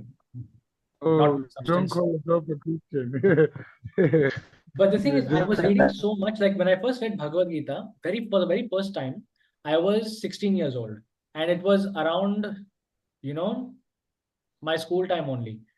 And when when I finished Bhagavad Gita, then I started Bhagavatam, and I was reading so much that I completely forgot to study for all my board exams, like the very very final exams for the final year that Oh. determine whether or not you'll go. And Wow. interestingly, I was like, oh my God, I was reading so much Prabhupada's books and I didn't study a single thing. And final exams are in 2 months. And I chose physics, which is one of the most difficult things you can possibly take. And I was sure I was going to fail everything and I was never going to get anywhere in life. But then immediately when I prayed, immediately coronavirus, I got my degree. I didn't have to do any of the exams. Oh, wow. Wow. I was reading Bhagavad Gita I was reading 20 pages to 20 pages of Bhagavad Gita every single day. Because I was taking the tram to school, right? Because back then I used to live far away. So I used to take the tram. And I would read for 25 minutes. Coming, I would read for 25 minutes. Yes, Prabhu. Yeah, Prabhu, remember, did you find the Bhagavad Gita like, on the net, or did someone recommend it? No, so one day basically I was just sitting in the bus and I was going, right. It was a very gloomy day, cloudy, And I was just sitting in the bus and I just started thinking about just science, right? Where what is my source? Do I exist or something, or why do I exist? What is my purpose and everything? So I got down the bus. I just looked up to the sky as I was walking to home. I looked up to the sky as I was walking towards my home after getting off at my bus stop. I kept asking myself, well, why am I here? What is my purpose? How can something exist? How can something exist? That was my question. If everything came from nothingness, how can something exist to begin with? If there's no God, there's no such thing as like something, right? Anyway, I was asking these questions. I was walking back home. So I went home, I Googled Bhagavad Gita PDF. Bhagavad Gita PDF. The very first link by Krishna's mercy was Prabhupada's Bhagavad Gita. Yeah, I just clicked on the first link because I was a very scientific mind back then. So I was thinking, well, I don't believe in God because I was an atheist also. I was a hardcore atheist, by the way, hardcore atheist. I said, well, okay, I'm an atheist. That means I don't believe in God, but I believe in science. So I thought to myself, okay, if I believe in science, I must also believe in the scientific method. There's an actual topic in science called the scientific method, and there are 5 steps to it. There is hypothesis. That's step number 1. Hypothesis means the statement you want to prove. So my hypothesis was, people say that whenever they read Bhagavad Gita, their entire lives change like this. I found it, of course, very hard to believe just by reading one book, but I thought, okay, scientific method. So hypothesis means I want to prove whether or not Bhagavad Gita will change my life completely. Whether or not I want it to change my life, it has to change anyway. That was my challenge. So that was hypothesis. Then came experimentation, or rather preparing the ingredients for the experimentation. So people usually say that if you read Bhagavad Gita with humility and sincerity and with an open mind, not with a challenging spirit, that is the first ingredient. Okay, the mentality. Oh, they actually teach marketing research, Prabhu. Sorry, They actually teach that, like the half. Your voice cutting again, Prabhu. Yes, Prabhu, you speak the Robal language. Oh, continue, Prabhu. So I thought, okay, I'll get my humility a little bit. I won't challenge anything. I would just read Bhagavad Gita.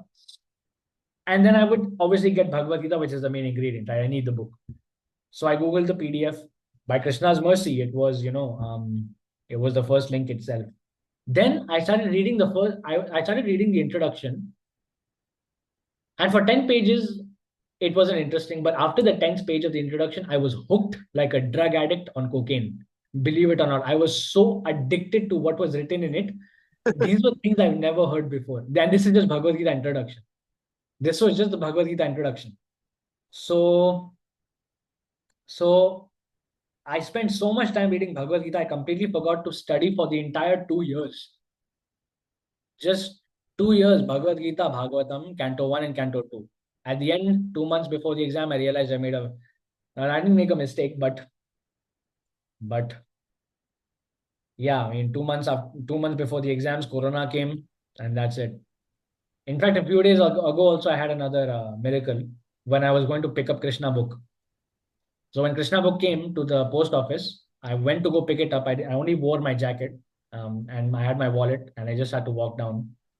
And I went to the post office. I got the book. I picked it up, and then I was walking home. Right, I was going home, and obviously I have to take a bus back up to my home. Right now, the buses don't come very often. They come every half an hour. But when I reach my bus stop, the bus usually misses one particular hour so that the bus driver can take a break. So I think the buses come every half an hour. So let's say 8:23 the bus comes, then 8:53, then again 9:23, 9:53, 10:23, 10:53, and so on like this, right? So 23 and 53. But there's always 1 hour when the bus doesn't come. So the bus skipped 3:11. 11 and 41 is when you're coming back up. So the bus didn't come at 3:11. It directly came from 2:41 till 3:51, right? Sorry, 41. So I had 1 hour, and I didn't want to wait for the bus for 1 hour if I can just walk up and reach my home in 20 minutes, right? So I started walking up with the book in my hand. It was still packaged, and I only had my jacket and my wallet, and it was super cold that day, especially because it was very windy. So I was walking up, and the cold hit me. I was already halfway through. The cold started to hit me. And by the way, the path to my place is very, very steep, right? So I was going up, traveling up. I was halfway through, and I realized my lungs cannot take it anymore. It was a burden simply to breathe. Just to breathe, it was a great burden because I had to really push myself to breathe. And I was almost about to faint, okay? I was almost about to faint. The Krishna book was in my hand. Why worship only Krishna, sorry. And I couldn't even voice myself, right? I could only whisper because of the lack of oxygen in my lungs, right? So because of lack of oxygen, I was about to faint. So I just chanted Hare Krishna. Okay, I didn't even chant the whole Mahamantra. I just chanted Hare Krishna, and that too as a whisper, just once. And within 2 seconds, my father was coming with his car from behind because he recognized me, and he said, "Get in." Huh? Where did he come from? Of course, he was coming from work because he usually comes. He comes early from work every Friday. Yes, bro. So he just randomly manifested after I said Hare Krishna. He's like, "Get in." Oh, and then he took me the rest of the way with the car. And I came home. Krishna taxi. Huh? You got Krishna. You know, in New York they shout taxi. And the taxi cab people like Hare Krishna.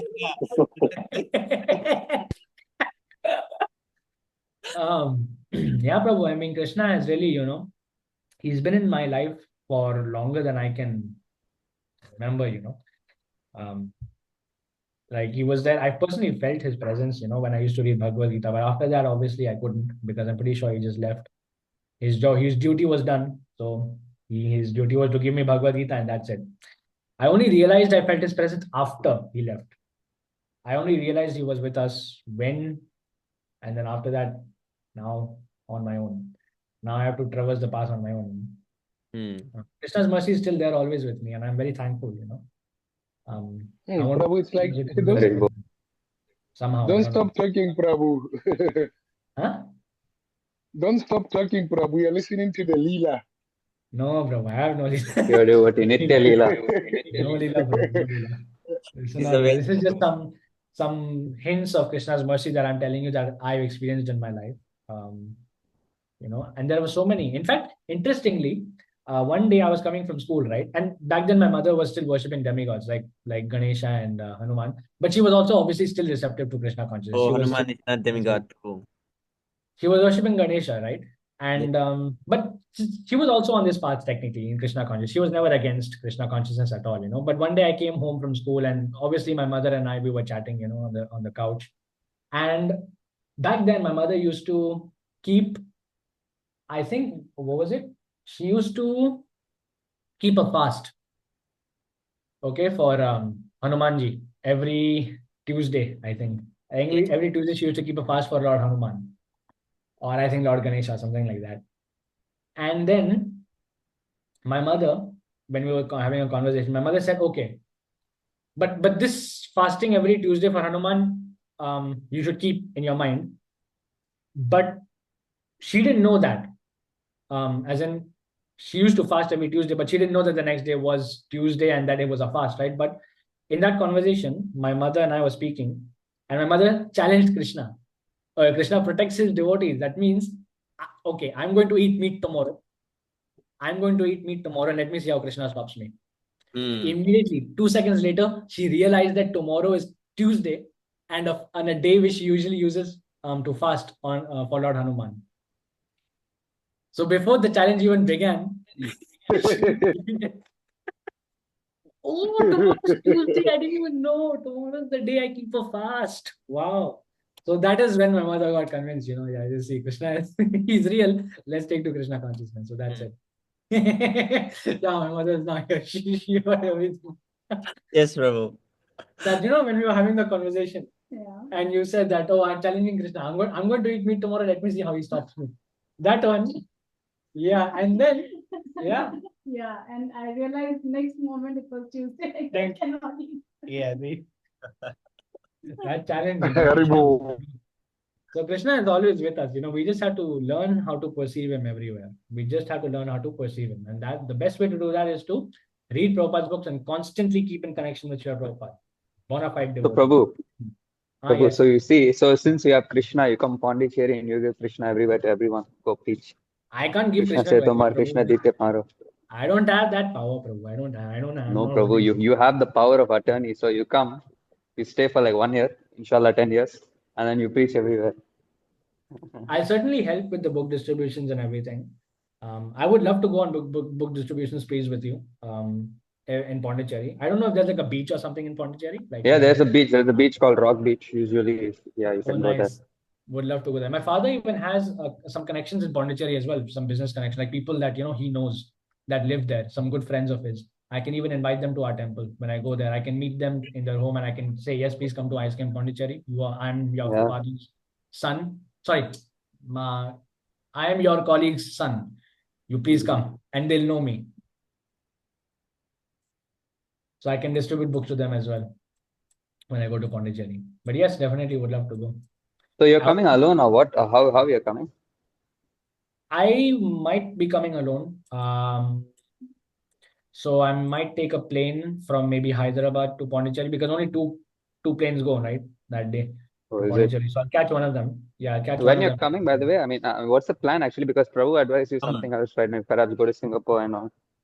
Yeah, so What's he the just plan? said that as long as you're not coming during Rath Yatra time, because during Rath Yatra, Yeah. Prabhu won't be there. But I told Yeah. him that it's fine. I'll come when you're there. So I told him that if Yeah. June or July the Rath Yatra is there, I'll come in August. So I'm coming in August. August is already planned for me. I'm trying to find. August, okay. So I'll be coming in August. So if you're also free, Prabhu, please come in August. I will come monthly twice, Krishna willing mostly. I would love for you to come during August. I'll be there for 3 weeks. Oh, 3 weeks, huh? Yes, Prabhu. Why not more? Because you're already coming 3 weeks. Why don't you just make it 4 and make it a month? No, because it's like if you're coming that too in India, a different country and all, like see, my plan is to go this week to temple on Saturday evening. After my class, I'll reach temple on Saturday night. Sunday night, I'll leave because I can do that because I'm 150 kilometers away from temple. You're like what, 3,000, 4,000? Yeah, Prabhu. I don't know. So many thousands, right? Same Why don't you as just me. stay a little bit more? Yeah, same as Lebo and Prabhu. So I can also come for 4 weeks, actually. It's not a big issue. The only reason I'm sticking with 3 weeks is because I don't know if because every month I have to go to the orthodontist and get my braces tightened or adjusted. Right. That's why I'm saying 3 weeks. 4 weeks also possible if the time between my previous appointment and the next appointment is at least 1 month extra longer by a few days. So let's say You cannot delay by a few days, huh? Like you tell them, just give me 2 to 3 days extra, and then like that. see, if I come back to Austria the day before my orthodontist appointment, that's also okay. Right. Yeah, that's what. But if it comes a little bit before that, I may just have to make it 3 weeks only instead of 4. I'll try to make it 4, but that's What only about Mataji? she might also come for a few days, but she can't stay because some health issues.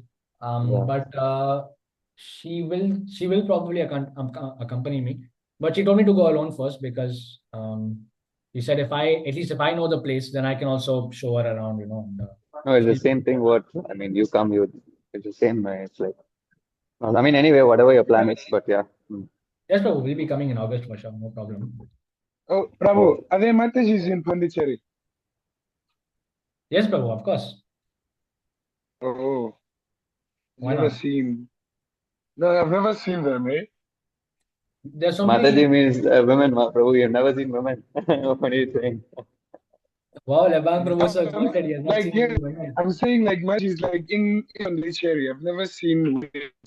I just saw the day of initiation. Oh, is it? Okay. Oh, okay. Yeah, they don't have like Mataji Ashram, Prabhu. There is no Mataji Ashram. Yeah, there is I no think Mataji ashram means Grahastha ashram. No oh, brahmachari, vanaprastha, sannyas. because I heard that the Matajis there, they have a geyser, hot water, but the Prabhujis, they don't have any geyser. So it's Yes. always cold water. Yeah. Yeah, it's always cold. There's no heater. That's bad. I mean, okay, I'll try to adjust. I'll try. Try to adjust. So meaning, Prabhu, you cannot even use a boiling. What do you call it? Can't you even use a kettle? No. How are you going to do kettle? Like how much? You need like 20, 30 liters to bathe, right? So kettle up like 1 liter at a time or what? No. In India will warm you, Prabhu. Yes, that's true. But But it's not like, it's not so cold, you know. It's not like that much like, oh, you'll be freezing to death or whatever. It's oh, like, it's quite hot, you know. Yeah, see, like, okay. Srikanth Prabhu message. But what Also, about Srikanth Prabhu, when are you winter, coming? Prabhu? Sorry, Prabhu? Lebanon Prabhu? What about winter days? Are you still Yeah. using cold? Winter is like what, 20 degrees, max to max 15 degrees, you know. It's not under that. Oh, In some places in India, okay, yeah, it goes like what? Vrindavan and all is like very cold, you know, that place. But in Tamil Nadu, yeah, it will not go below 15 degrees in most cases. I mean, if I'm wrong, please correct me, Srikanth Prabhu. But yeah, I mean, I'm here in Velur, it's like so crazy. Yes, Prabhu, you're saying? 30 degrees is like, average with Pondicherry color, like, Yeah, Pondicherry is really Okay. hot. Yeah, Pondicherry is very hot. The place I'm staying in, it's like even more hot. It's like 40 degrees. How do you sleep without fans there, Prabhu, in the temple? Prabhu, they don't sleep, they do service. 24/7. The thing is, if I'm allowed to, at least if I'm allowed to take a bit of lotion with me, that's great. Because in India, whenever I go to India, my skin gets very, very dry, and I just cannot live without lotion. I cannot survive in India without lotion and some Vaseline. You know, as long as if I have these two things, I'm okay. But Yeah, you lotion, can have Prabhu. yes, Prabhu. Lotion, I cannot go without. Impossible. what do Go they ahead, I use? get rashes, and then that's not Even okay. Tatwit Prabhu uses, right? Oh, Vaseline, okay. he says in classes, right? You heard? I haven't He heard. applies, no, the lip balm thing, right? You've Oh, okay, noticed? okay. I haven't seen him apply, but Yeah, he applies. I've seen. I mean, Normally used in the temple, like for repairing lotion. huh? Sorry. What, like I was saying, what do they use in the temple, like for petroleum jelly, for oiling the? I think you can use Vaseline or lip balm. It's okay. It's not like you're not like yeah, heating. It's just applying on the just to keep moisture. yeah, They that's don't fine. have alcohol, then you can use. Okay, bro. Oh, Sami Prabhu, show them the Shri Ishopanishad. I sent it to you on the Telegram. When are you coming, Srikanth Prabhu? I'm sorry, I couldn't hear you before when you said. I mean, So I'll be in November, December. So my wife is pregnant. November, So, December. Huh? Okay, okay. yes, correct. So you'll be in Chennai that time, or you'll be in like you'll stay for in the temple actually? In Chennai only, but I'll be coming to the temple and stay in temple probably for 1 week. 2 weeks. Ah, is it? Ah, okay, okay. Chennai, where exactly? I forgot your place actually. It's near the beach. That's what I know. Oh, is it nearby KC Prabhu's place? It's very close by. It's very close by the KC. Around half a kilometer. Oh, that's it. That's Yes, nice. it is. Oh, so you can visit KC Prabhu's place also. Wow, nice. Yes, it is. Oh, Haribol, Haribol. That's very nice. Happy to hear So, this.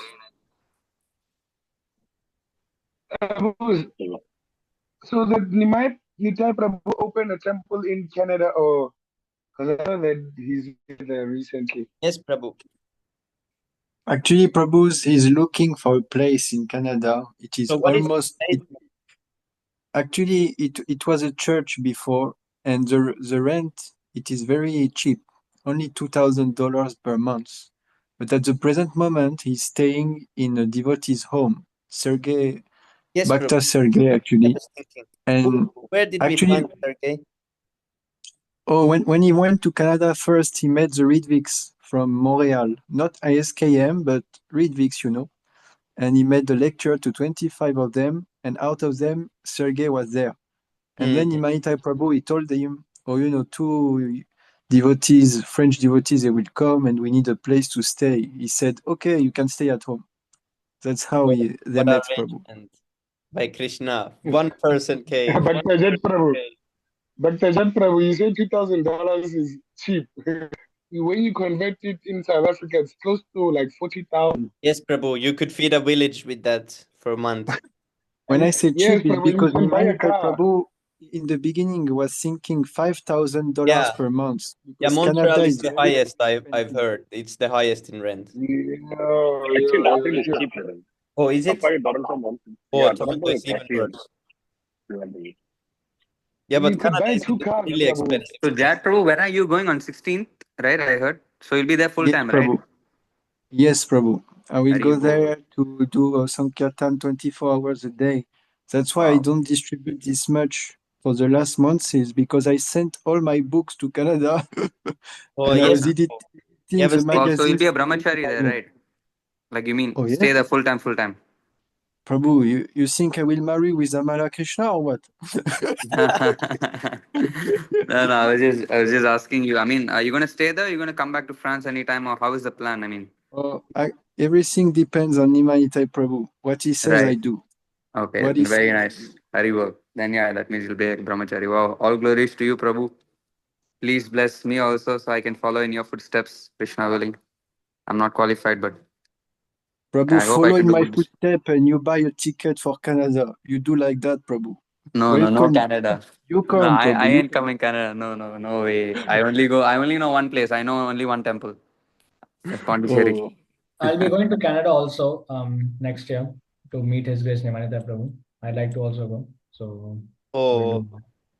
Oh my So, God, Prabhu, Lavesh can I Prabhu, if ask? you go, you will get brainwashed, Prabhu. Haribo. You'll end up staying there for Tika eternity. Prabhu will kidnap you, Prabhu. Shrikant Prabhu, Jad I'll move my Prabhu, place to then Montreal. Amala Krishna Prabhu, Nimai Prabhu, all four will like sit you and they will literally like make you sign on a document and you'll start after this you'll wear saffron. That's it. So, Prabhu, I would see you Nimai again. Prabhu is no longer going back to China. no, Prabhu. He said goodbye to his family and he told me personally, maybe he won't come after 10, 20, 30 years. Now it's over. He really wants Because to I know in establish. China, Yes, Prabhu. I think in China, like the government or what they want like Krishna consciousness, right? They Yes, cannot Prabhu. do a big He told like me a so right. many crazy things which happen in China, like crazy journalists even coming to their place, recording live TV to Oh, show really? how people are crazy recording statue worship. Crazy things like that, Prabhu. Can you imagine? And so many problems with the police also, like they were tracked a little bit. And he knows that not the CIA, but the people who gathers information, they have a file on Imanitai Prabhu and his family. So it was not very, of course, when you see the videos where we make people chant Hare Krishna, like in yoga studios like that, you show me one rascal from ISKCON making one Chinese people chant. Just see the potency, bro. Yes, So Prabhu. he did that. And when you read Prabhupada's lecture, what he said about preaching in China, you can understand the Shakti. But it was not practical because when he was on the French group and it was fire with book distribution, he could not do it in China. Impossible to go out and sell books. You will go in jail. And he told us many crazy things like they can they can kill you and sell your organs, Yes, Prabhu. if you make some religious propaganda. So he said, okay, let us move to Canada like that. And it is his home country. He's from Canada in the Nimanita. He took birth there. So he will preach in his mother tongue, which is French. And 70% of Canadian people, they speak French. So that's the plan, Prabhu. Oh And after yes. Canada, we Eh, can establish slowly in United States. Yes, Prabhu. Oh, South Africa. They don't go into war. We will see soon Canada, United States war. Don't worry, Prabhu. Oh, and We will distribute a guitar to Trump and he will chant 16 rounds and everything will be settled. Yes, Don't Prabhu. worry, Prabhu. Don't worry. That will be Prabhu. He will war chant in will live end, Prabhu. TV. He will have the beat bag and he will be in front of a big crowd and he will be chanting. You will be there going like, you have to chant 16 rounds. You know, So where is like Nimanidai Prabhu's family staying? Are they close to that? This Prabhu, he didn't tell me, but the plan is after we get this center, which basically it will happen within few days, from what I understand, Yes, Prabhu. he needs to find a home for his wife and children. Yes, And Prabhu. basically, this house will be like the ashram for the Matajis. Oh, And okay. us, the Prabhus, we will stay in the center. Yes, Prabhu. Okay. And Yes. one thing also is that we are planning to print a book or a magazine because the ISKCON people, they are crazy. They are asking crazy prices for the books and they don't have many even. So we said, okay, we do our own thing. So we will soon print our own book or magazine. Yes, Prabhu. And I was seeing Amari Prabhu was, no, Amala Krishna Prabhu. He was already selling books. He was going full power. Yes. I saw he got $2. Oh, this is his Upanishad. Oh, this is the one by Livesh Pro, is it? Yes, this is the HD one. Why not the other cover? Huh? Why not the red one? The original book cover? No, because this one is the 1974 edition, Prabhu. That's why. The other one was? 1968. What's the difference actually? So this is the latest one, which was Right. still pre 1977. So it's still okay. It's still accepted. Right. Okay. This is from the PrabhupadaBooks.com only. Oh, wow. I didn't know. I didn't know there was one made during Yeah. Prabhupada's I time. didn't know there was two editions. Yeah, same. Yeah, so this is the latest one before it. So that's why I chose this one. Prabhu, is it the one that they say it's kind of correlated to the Bhagavad Gita? No, that's different. This is the Ishopanishad. This is a different book. Those two are different, Prabhu. The Heart of Krishna, is it? And this one. Yes, Prabhu. Prabhu. So this is very nice. I even added the nice color scheme also, like you'll see, because Ishopanishad is like something like light blue, right? So Yeah. after this page, we have this. So we have this color for all the mantras. After reading the Ishopanishad, Lebohang Prabhu will recite all the slokas of Ishopanishad. Oh, that's Haribol. so nice. Haribol. Yeah. Haribol. Lebohang Prabhu. And the font is exactly like that of what Prabhupada likes, this Noto serif, very beautiful font. Very Right. close to Prabhupada's books also, so. So yeah, I mean, very nice that I made also with HD, so everyone can.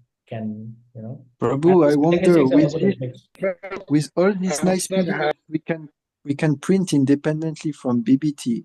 Yes. I think like that, Prabhu. Can we print it? Haribol. If we If you make want, like this, can we print it like ourselves?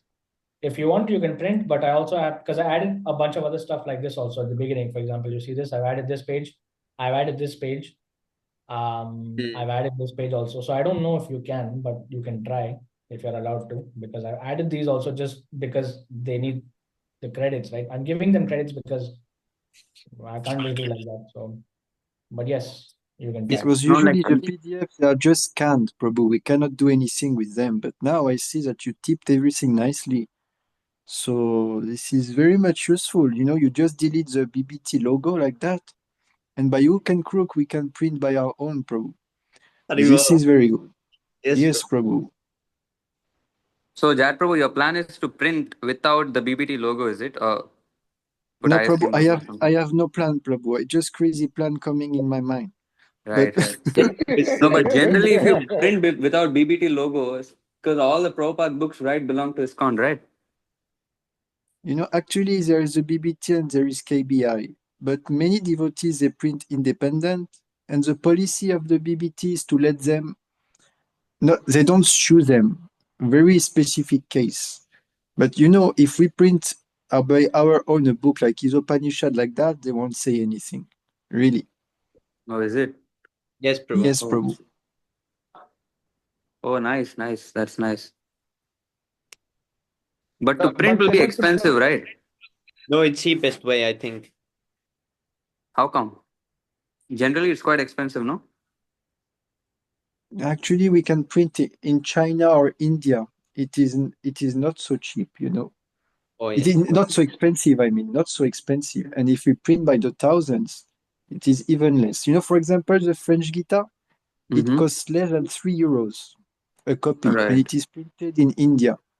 So in this way, Isopanishad, if we print 5,000, at the end of the day, a copy it can be 60 cents. And it is a nice book, like 120 pages. So it can be done very nicely. Yeah, we should stock Oh, 10,000 book to every center. So that's like, we should, because today, savings, how people save, they try to buy some assets to get, some gold or something, Bitcoin or anything. We should save in books. If you want to save money, buy 50,000 books and save them. That's where you have. Yes, Prabhu. I think Yeah, that's Prabhupada said, real riches, when there is war, it will be books. yes. Real riches. But This is a I've fact. actually studied all this, and I see the most value in this because you can sell the books with one book, even if you get 2-3 euros. Imagine you have 50,000 Yes, books. That's already 150,000 euros. yes, Prabhu. You got it. This is the whole plan, and everything started like that in ISKCON. Yes, Prabhu. Everything exploded because of the Prabhupada. Every time to the journalist, he would say, "We make $40,000 a week." He would say like that. How you get your money? Crazy question like that. He would say like that. So Prabhu, the more we print, the cheaper it is, and when you sell, you make maximum profit, and you can print again. Infinite loop, Yes, infinite. Prabhu. And actually, when I see Amal Krishna Prabhu or anyone, Mataji, you going outside, I can see that actually the selling part can be the easiest part also. It must not be the hardest part because they go really easily often. Yes, Prabhu. Seeing in Canada, in cold Canada, Amala Krishna Prabhu is going, and some man is buying the book, like first guy he comes across. It was a French guy actually. He was a French guy. No crazy language like. Yes, Prabhu. They have a crazy way to talk to people in Canada. So Yes, he was very lucky. Prabhu went so confidently, like he was seeing already that I have a meeting arranged. I have to go somewhere. He was like that. Prabhu, Amala Prabhu is so accustomed to say what he has to say. He has to change. Like in a reunion, he asks for euros, but here he has to ask for dollars. Yes, So Prabhu. every time he says, "Oh, we ask €1, $1," and every time he wants to say, "Oh, I distribute in Reunion Island." Yes, Prabhu. Every Yeah, I know. single time. This is too funny. Yeah, Haribol. But I'll definitely need some people to give some service by writing page numbers for each of these subcategories for each chapter, which I've also added from the original book.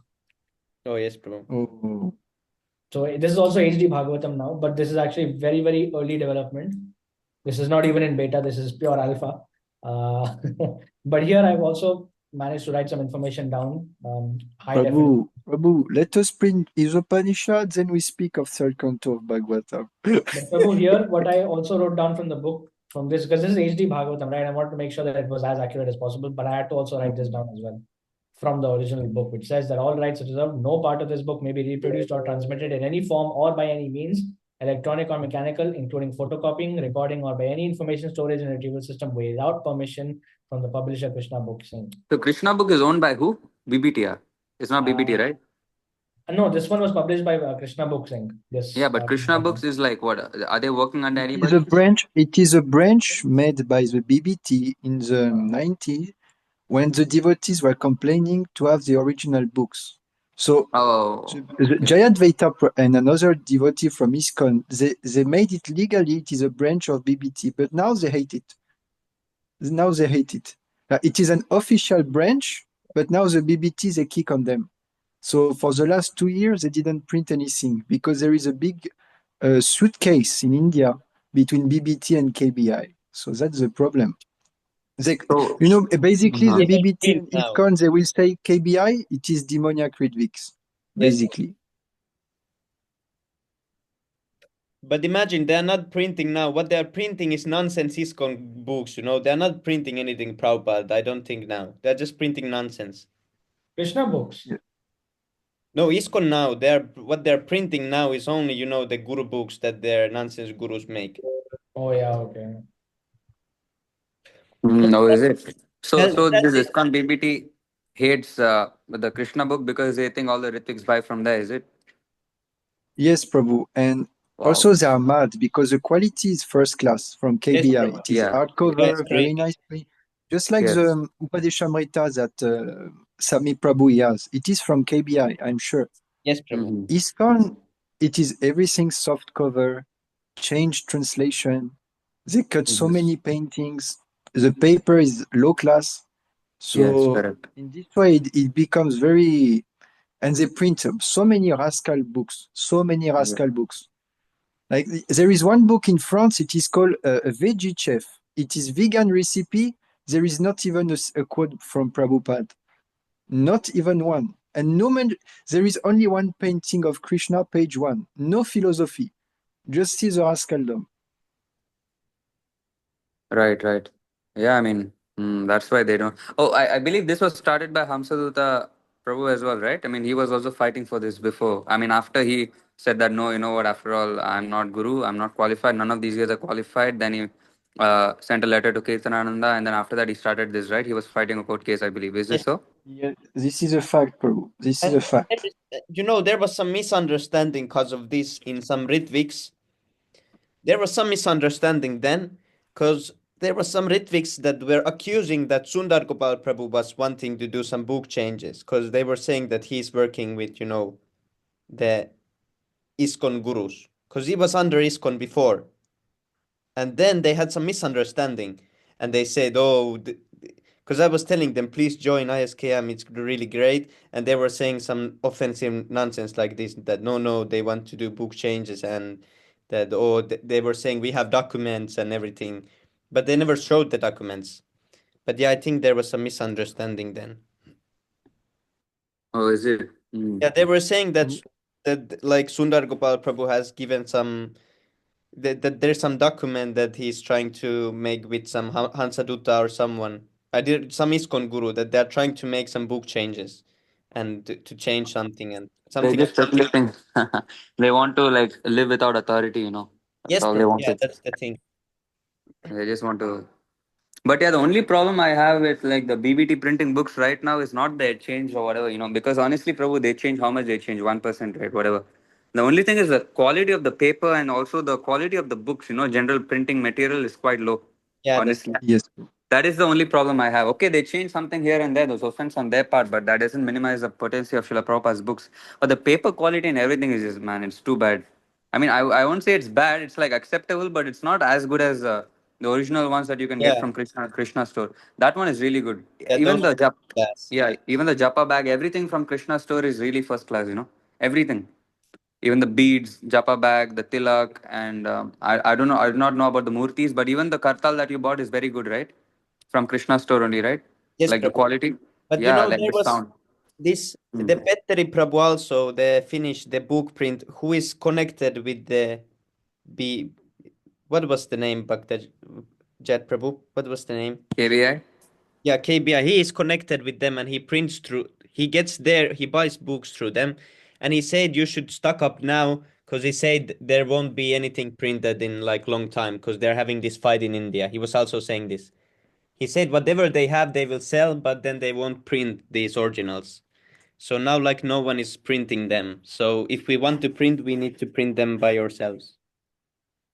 Oh, Oh, is so it? originals will not be printed anymore, is it? No, Prabhu, they're just selling what they have, and many are sold out also. Then I guess we have work to do with the HD books. Then you cannot Yeah, read. exactly. Because the moment they're not gonna print, I mean, what we have our own material, right? Yes, Then Luvesh Prabhu, I believe he'll be the happiest guy in the world. Imagine just Oh, imagine getting a book which is printed and you made some of the changes to make it. Wow, man, that'll be crazy. And these are all original, purely original. And of Yeah. course, I'm not saying that I know these are original. I'm just saying this based on the fact that whatever data that I'm getting for these books, they are only from prabhupatbooks.com. Yeah, but once you have the changes, are you sure the spelling, everything is all pakka? Because once you have to print the book Finalized. and all, Yes, bro. There's nothing is different. Everything is the pakka. same. Only spelling mistakes have been rectified. Other than that, everything is exactly as it is, one to one, right? And everything is like Prabhu, I've been wondering because the Bhagavad Gita, the original one, it is like 1008 pages. Now I see the PDF is 1600 pages. So The font is big. font is bigger problem. yeah, so for printing, it costs much more. You Then know? Yeah, Prabhu, I know, less than but 1,000, I think. the thing is, Prabhu, as Kali Yuga progresses, everything is degrading in quality, right? Our intelligence, our mind. So our sight is also degrading. So, and because people are going on their phones now so much, so their sight is becoming much poorer. So I Yeah, thought for the bigger for font is internet, good. for PDF version, that is better, I think. But And for also we can sell this PDF actually like ebooks. It works like anything Yeah, and it Prabhu. doesn't cost anything. On Amazon you put them as ebooks. Wow. Yes, Prabhu, do it. But I wanted to feature these HD books on the website, just for people to download. The whole point of actually the HD books was so that people can get it for free and read it in a high quality. But I don't know about getting paid or something about it. The whole point of these books was to just keep them free. Anybody can have them, anybody can download them, you know. Yeah, So but it'll be Both good, like can, as you said. I mean, even though it'll be a little bit extra to print, but if you get it in bulk, it'll be less, and also it'll be good because, like the standard Bhagavad Gita, the text is too small. That is why even Krishna store has text enlarged version, right?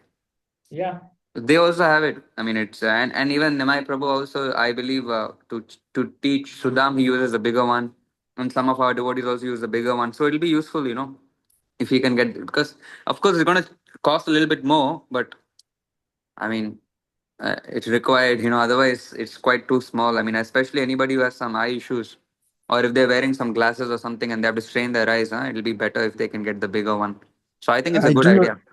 I do not know from the current India Bhagavad Gita, but in French, so many people they complain that it is too small. And then when I say small, Prabhus, it is not smaller than the original and smaller than anything. Like it is crazy, crazy.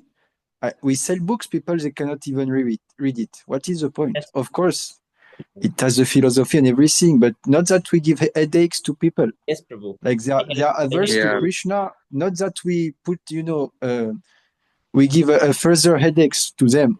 Yes, So Prabhu. another plan in Canada is that we print a bona fide French Gita. This is a big, and we already have the money for this. Haribo. Only thing is that we have to edit and find the printer like that, and we will have a bona fide French Gita. So this is plan Yes, Prabhu. also. Did you study yet about the Canadian printing? Because you know already Europe how to do it, but did you look up how Oh, to do it there? oh, Prabhu, basically we will print online, Prabhu. Yes, Prabhu. Everything online is cheaper. Mm, okay. And So maybe we will print in China or in India. yeah. This is the plan also. So this KBI, where do they print? They print in India? So I think somewhere KBI? in India also. I've heard somewhere in. KBI is a print from Thomson printer. It was a printer used by Prabhupada himself. They print from there, is it? Okay. So the devotees are fighting. They're all both of them. The BBT and the KBI both are from ISKCON, right? Yes, Prabhu. Both are initiated by ISKCON only. Uh, KBI, it is created by BBT. Right. So of course, I mean, right now the present KBI, the leadership, everybody, they're initiated from KBI, ISKCON, the right? leader is called Veda Guya. He's a disciple of Srila Prabhupada and he's Ritvik 100%. Oh, is it? Yes, Oh, Prabhu. that's nice. So the KBI, you can say, is like a Ritvik kind of organization. I mean, more favorable to the Oh, Ritviks. they don't have etiquette like that. They, but all of them, they are Ritvik. We have to be honest. But they Oh, is just it? sell the books and they don't have any other preaching program beside that. Yeah. Anyway, still selling the books is still good. But you see, Yes, the point is they're fighting because BBT doesn't want them to print because they're envious. They print this guy yes, and Prabhu. Yes, because if the devotees they buy for them, then they won't buy the books from the BBT, and it creates a huge damage in India. So that's why the court case is in India, because India is the Right. first place where the BBT books are sold, and even in our ISKM. Before that, it was French because our leader she was distributing like anything, but when she did not distribute, India is first place, and even online sales. I forgot the name of the Prabhu with Amazon. His grace, Balram Kripa KC Prabhu, and Prabhu His and grace Balram Balaram Krishna Prabhu. Kripa, Chaitanya yes, Prabhu. Prabhu. Yes. Prabhu, nowhere you can sell so much guitars online except India. Impossible. I speak the facts. So that's why they had this court case because he's selling Bhagavad Gita books online on his Amazon. If he starts to buy from KBI, then all these books, it is big loss for the BBT. Just see the rascaldom. They do a court case, so they stop printing Right. Prabhupada books. This is rascaldom. Yeah, that's a fact actually. But in India, right? You cannot make a lot of money via selling books. Like our temple doesn't make so much money by selling books. Of course, we sell books because it's preaching activity, but you cannot make like money to sustain yourself via that. Because number one, Indians are very familiar, and second of all, they're cheap. They don't make so much money. But in Europe and other countries, you can, unless you sell in like the thousands or whatever, like some other ISKCONs are doing, but you cannot make so much money via selling books in India. But in Europe and other countries, yeah, you can make some money. Like you can sustain yourself completely by just book distribution. Hmm. So Even what? even I Yes, believe Prabhu. KC Prabhu and Balram Kripa Prabhu, they're not selling for a profit. I mean, Shrikant Prabhu, you're connected with them, right? So they're not selling for a profit, no? I mean, they're spending some money to kind of reduce the price and then sell, right? Is that Yes, what they're so I doing? think they are discounting the original price by 20-30% and then selling it online. Yeah, So they're okay. actually making a loss while selling it. Yeah, correct. So what they're doing is 20-30%, then they will use their income to cover up the price and buy from Yes. BBT and then they'll sell it for a cheaper price than BBT. Right. Yeah, yeah. Okay. Yeah, I remember I was reading it, but yeah, this is what they're doing also. A very nice service with thousands of Bhagavad Gita's. Wow, man. It's like next level.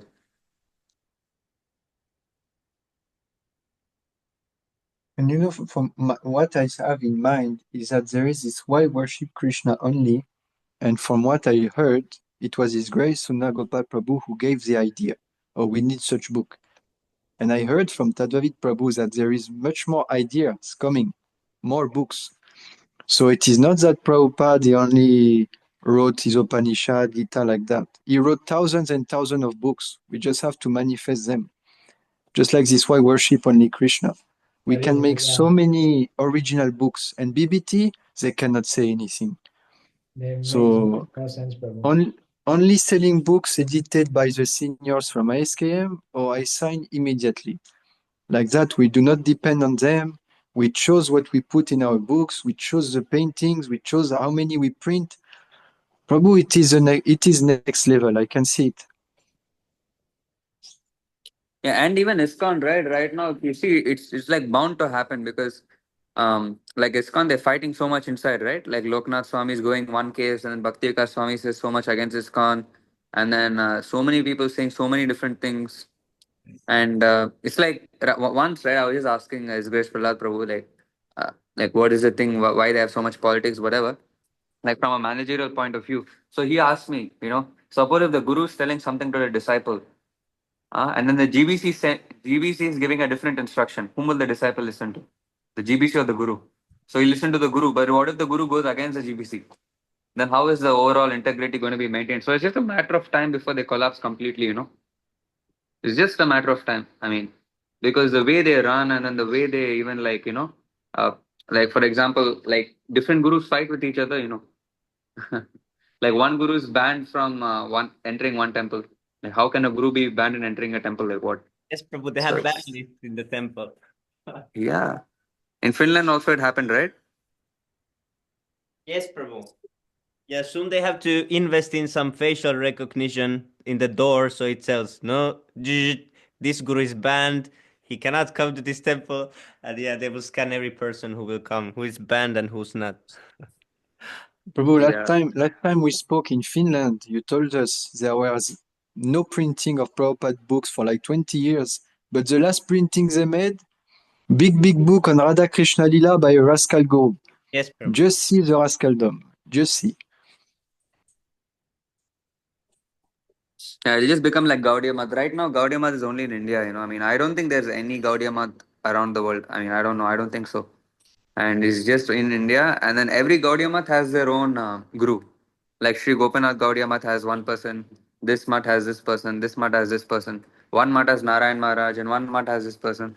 And if you have seen the Gaudiya Math altar, oh my God, it's like your head will spin, because you see the Guru Parampara, it's like confusing. Like Prabhu, it's crazy. here in France, there is one Gaudiya Math center, and they have their so-called acharya. He's supposed to be sannyas. He lives with his wife in the temple. Just see the rascaldom. Wow. Big beard. Everyone is an acharya from Gaudiya Math. You know Mhm. this rascal? I saw it with my eyes.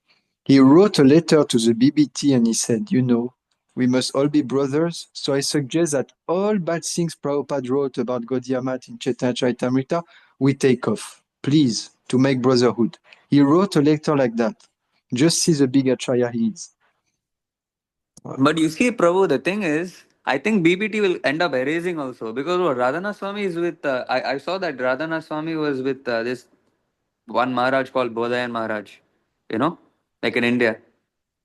So that guy's from Gaudiya Math, Radhanath Swami from ISKCON, and then they're hugging each other. What does this mean? Oh, Prabhu, we must be, brotherhood. Yeah, brotherhood. Yeah. Everything is butterflies, rainbows, ice cream, and we make hugs. Okay?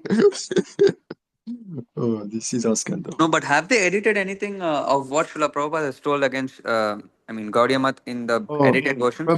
Prabhu, the BBT, they have this policy. Like right now, they want to push books without controversy. No, they made meetings, but I mean recently, not some 10 years ago. Oh, illicit sex is too much for people. Or Prabhupada saying rascal is too much. Or women are less intelligent is too much. So they are creating books from lectures and they delete everything controversy.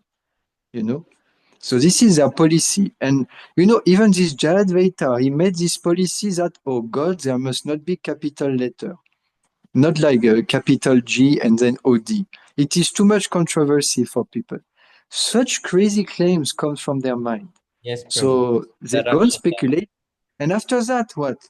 All religious are rascaldom. Okay, we will delete this part because Christian and Muslims, they will become sad.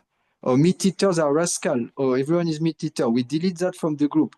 Or even, what will be the books in 50 years? Everything is controversy for the rascal. So they are just compromising like that.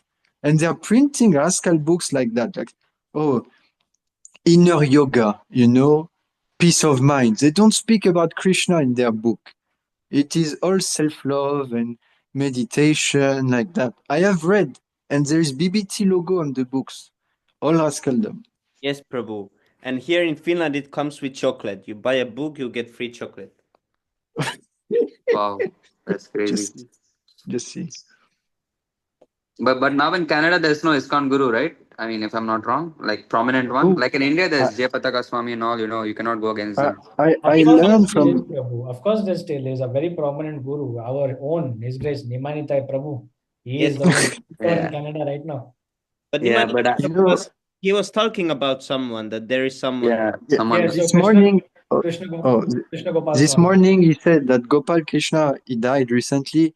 But Yes. the big one is Paramahamsa Vishwananda Swami. Raskalandala. He's Big from that guy. rascal place, from yeah. Right. Bhakti Marga. Big rascal. So-called Sri Vaishnav, so-called sannyasi. He has long hair, thousand of gold and on himself. He can easily be defeated because there is actually a video of him spitting out a gold watch, some cheap show. So No, he can but easily Prabhu, it was before he got enlightenment. I studied this guy because I preached to a Mataji who is very much brainwashed by this guy. And they believe he's God. She told me he's God, he knows everything. So I had to explain little, but step by step, otherwise I would have crushed her. And Yes. then I learned, he just preached Odgapodge.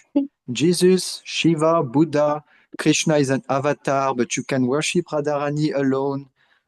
We worship Ramanuja, we worship some yogi from the space. Every Odgapodge, he's rascal number one.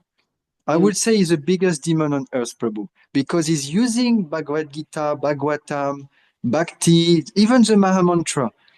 But at the end of the day, it is big cult from a rascal, and it spreads like anything. That's the problem. It spreads like anything.